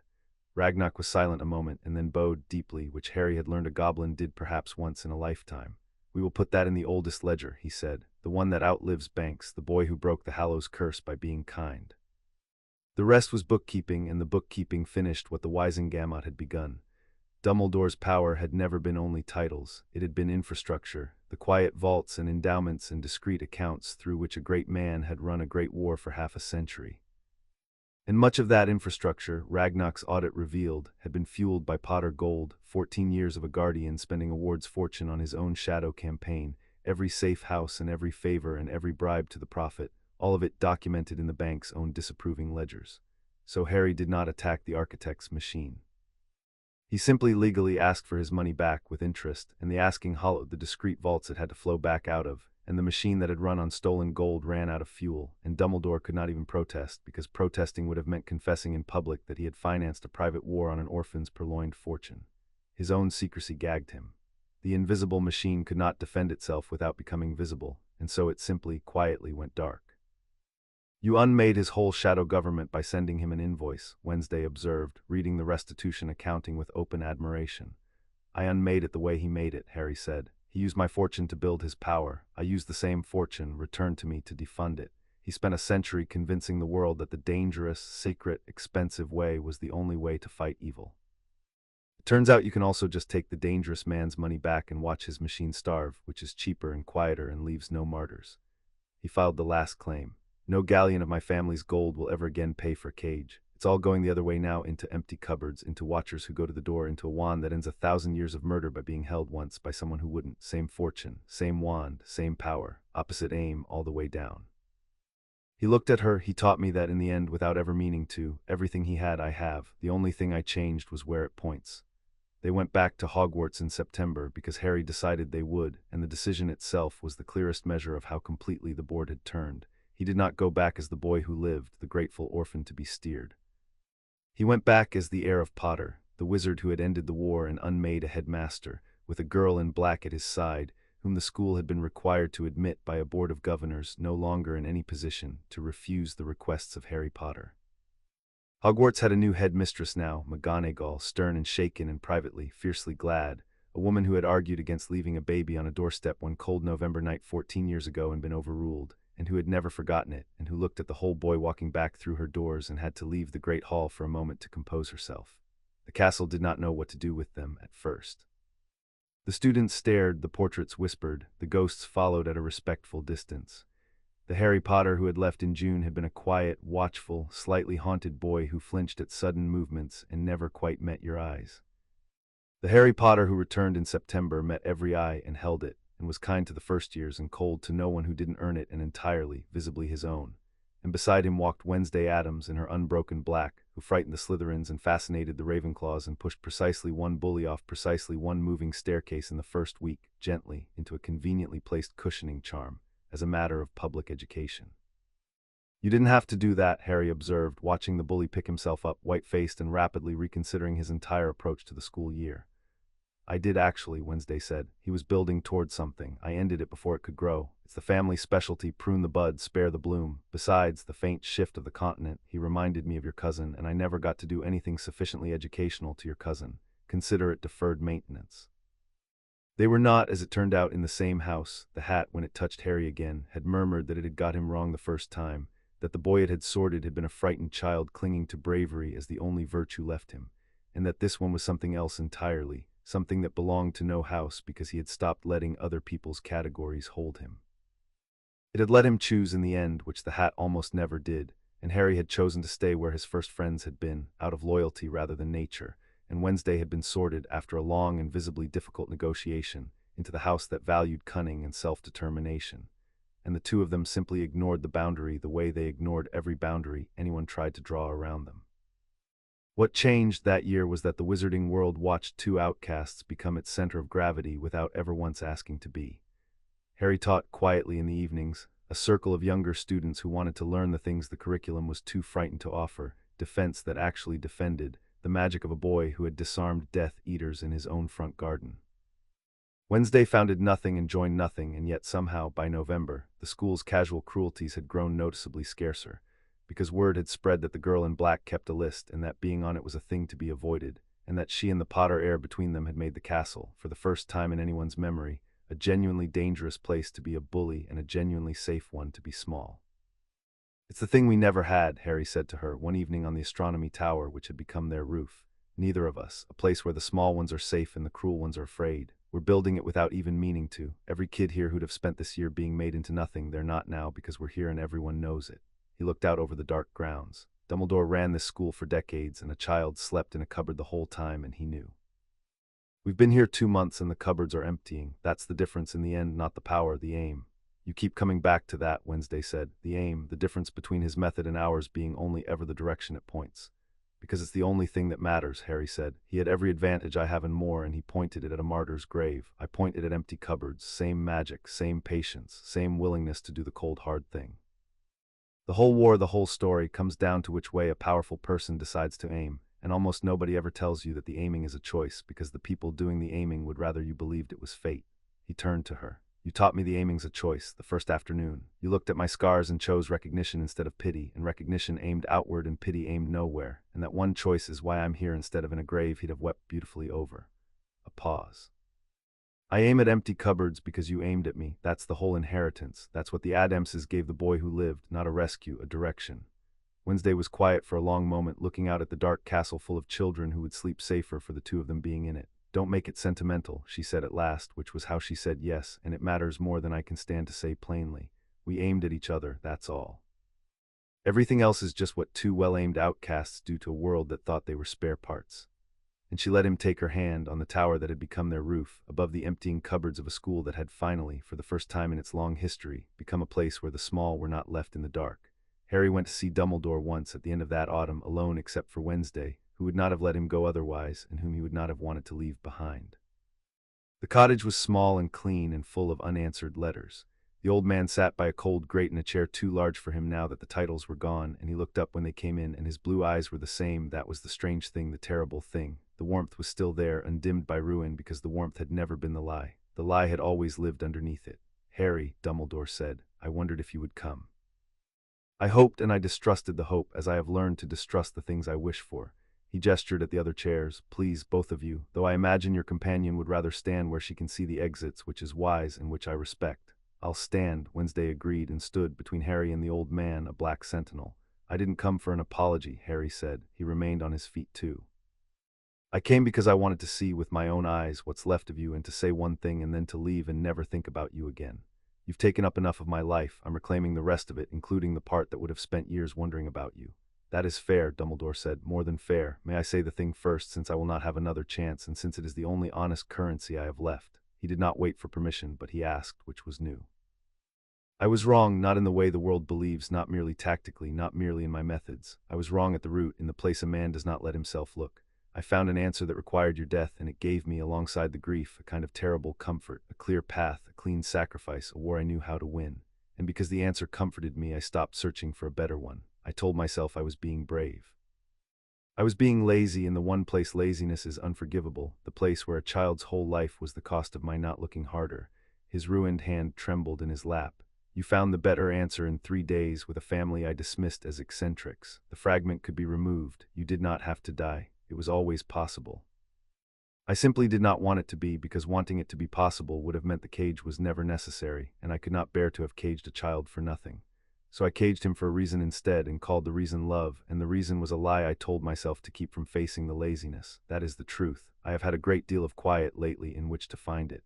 Harry was silent for a moment.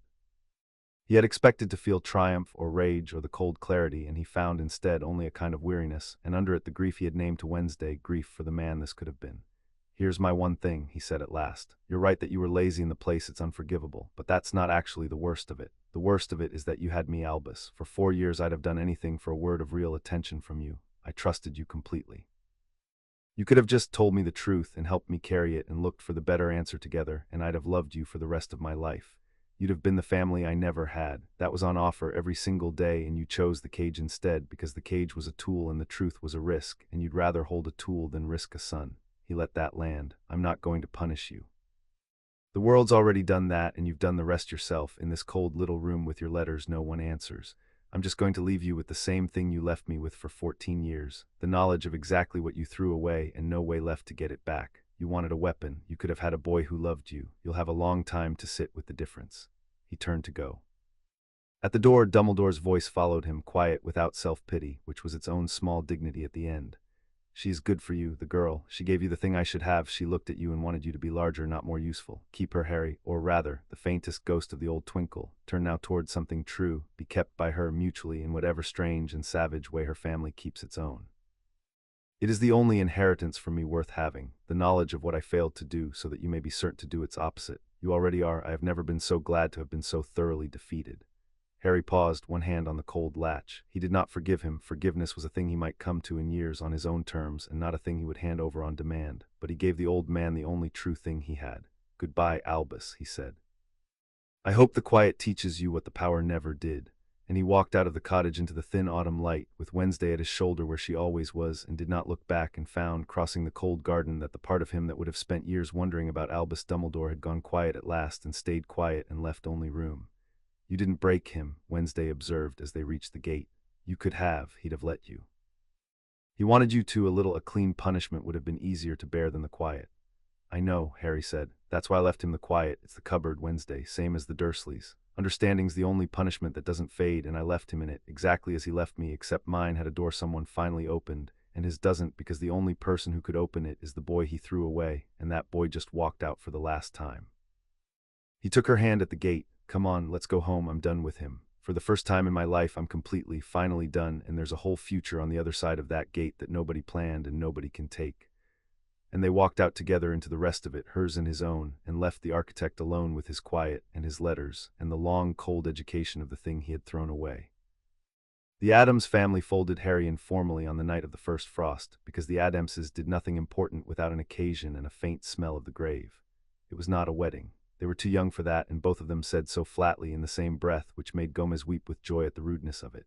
It was older than a wedding, and stranger acclaiming the family's true right, the one Morticia had performed across a graveyard in Grandmamma out of a losing duel. The whole household gathered in the long room at number 2, beneath the cupboard door that now hung on the wall like a mounted head, and Morticia presided, and it was, Harry thought, the only ceremony he had ever attended that did not lie about what it was. "The Addamses claim," Morticia said, "and are claimed, and the claiming runs both ways or not at all. We do not take a child in out of pity, for pity is a thing the weak feel, so they need not act. We do not take a child in to save him, for a saved thing is a debtor, and we keep no debtors, only family." Her dark eyes moved to Harry, standing at the center of the room in good black robes that were, for once, the right size. "Harry James Potter, you were not saved. You saved yourself, and we had the privilege of standing where you could reach us. You were not pitied. You were recognized by my daughter, who does not recognize lightly and who has refused kings. You were not taken in. You took us as surely as we took you, and a thing that claims back is the only thing worth claiming." She held out her hands, and Gomez's and the family's, the whole strange circle of them. "So we ask you, as the right requires, in front of the door they kept you behind and the family you chose instead, will you be ours, knowing it is not a rescue and not a kindness and not a debt, only a belonging, complete and forever and against all comers?" "I will," Harry said. On the amendment Wednesday set that first night in the barred room, mutual property, 2 sovereigns, I'll be yours the same way you'll be mine, which is to say entirely and as an equal and never as a thing that owes you for the keeping. He looked at the circle of monsters who had come for him in a hearse and never once flinched from a single true thing about him. "I spent 14 years being told what I was by people who wanted me smaller. You're the first who ever asked, and the answer is yes. I'm yours, I claim you back." And then it was Wednesday's turn, because the deepest claim, the one the whole story had been building toward, was hers to make and his to answer, and the family stepped back to leave the two of them in the center of the room beneath the cupboard door. Wednesday Addams looked at Harry Potter for a long moment with her flat black eyes, and when she spoke it was without heat and without doubt, as if stating a law of physics, in the same flat voice she had used to say "you're mine" in a barred room 3 months and a lifetime ago. "I have refused everything," she said. "Kings, corpses, immortality by proxy on your behalf. I refused it for you in a dream, which is the most romantic thing I have ever done, and I will deny it if you repeat it. I do not attach.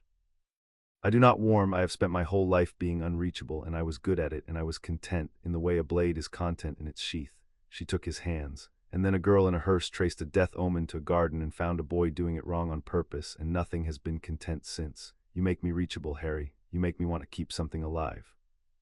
You chose a difficult Tuesday over the only immortality you'll ever touch, and you did it holding my hand, and I have decided, I who decide nothing about my own heart because I was certain I didn't have one to decide about, that you are mine, not to keep, to stand beside hers. Her voice did not waver, but something in her flat face shifted the continent all the way this time.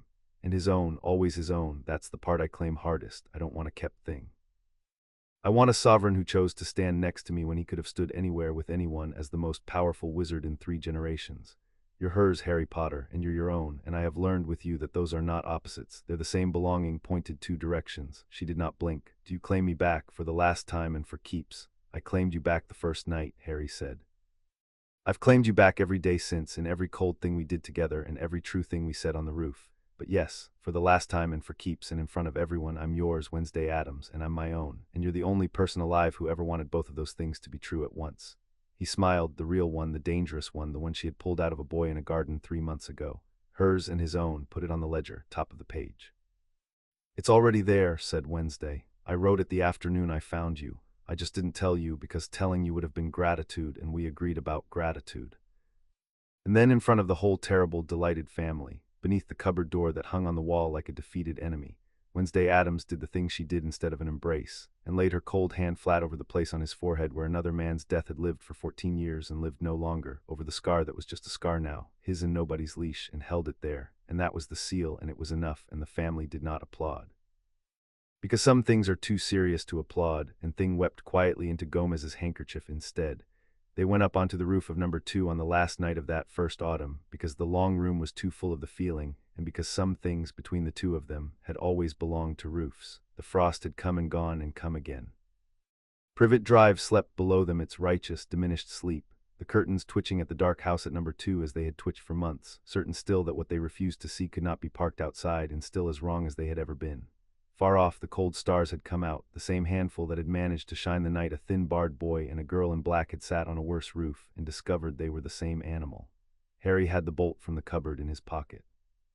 He took it out and turned it over once in the starlight, and then without ceremony threw it off the roof into the dead garden below, where it landed among the withered hydrangeas and was lost, and neither of them watched it fall. You didn't keep the bolt, Wednesday observed. You kept the door, not the lock. The door's a trophy, the lock's just a lock. Harry leaned back on the cold tiles. I don't need to keep the thing that held me shut. I kept the thing I walked out of. There's a difference, and it took me 14 years and 1 hearse to learn it. He looked at her. How do I die, Wednesday? You said to ask you sometime. The night you told Marge how she drowns. You said how I don't die is a longer conversation. We've got the roof and the whole night. Tell me. Wednesday was quiet for a moment, looking out at the sleeping street. You don't die young, she said at last. That's the part I saw the first afternoon in the garden before I knew your name. It's why the omen underpromised. I came tracing a slow death and found a boy the slow death couldn't finish, because you weren't going to die slow, and you weren't going to die for someone else's arithmetic, and you weren't going to die small. I saw a long life, a loud one, several deaths, Grandmama said, and she's right. You'll die a little every time you have to leave a person you love, the way the living do, the way I never could until you. And then at the very end, a long time from now, you die old and warm and surrounded and not alone, never alone again, not for 1 hour of it. She turned to him, flat and certain, and for her almost gentle. That's how you don't die, Harry. You don't die the way they planned. You die the way a person does who got to keep his own life. It's the most boring death I've ever foreseen, and I have decided I want to be there for the whole tedious thing. Boring, Harry repeated and laughed, the cracked, astonished laugh she had pulled out of him 1,000 feet under London. You foresaw me a boring death, and you're staying anyway. I'm staying because, Wednesday said, anyone can love an interesting death. It takes a real commitment to love a boring life. I've decided to commit. Don't make it weird. But she let him take her hand on the cold roof under the cold stars, and she did not let go. And below them the dead garden held a thrown-away bolt among the withered flowers, and behind them in the dark house a cupboard door hung on the wall like a head on a pike, and somewhere to the north an old man with no titles walked past the open door of everything he'd built, and somewhere south the Dursleys lived small in a rented flat with a name that meant only one thing now. And the wizarding world slept uneasily under the knowledge of what it had made and what had answered. They should have feared us from the start, Harry said to the stars. The Dursleys, Dumbledore, all of them. They looked at a boy in a cupboard and a girl in a hearse, and they saw 2 things they could use or ignore or put away. They never once imagined we'd find each other. That was the one variable none of them planned for, that the broken weapon and the unreachable girl would meet over a hedge on an ordinary afternoon and decide to be each other's. They couldn't plan for it, Wednesday said, because not one of them believed an outcast was a thing that could be loved on equal terms. They thought we were spare parts. Yours wanted you grateful. Mine assumed I'd stay in the sheath. Her flat eyes found his in the dark. We were never spare parts. We were just waiting to be claimed by someone who claimed back, and now we have been and we are, and there's nothing left in the world large enough to take it from either of us. A pause, and then the driest thing she had ever said, which was, from Wednesday, a vow. Hers and his own, both, forever. It's the only sentence I've ever wanted to be true, and I made it true, which is the most powerful I have ever felt, and I have walked in the Dark Lord's dream uninvited. Harry Potter sat on the roof of the first home he had ever chosen, beside the first person who had ever wanted both halves of him at once, whole and free and dangerous and loved, with a thrown-away bolt in the garden and a trophy door on the wall and a long, boring, loud, unbroken life ahead of him that no one had planned and no one could take, and he understood, finally and completely, the thing the cupboard had spent 14 years trying to teach him the opposite of. He was not nothing.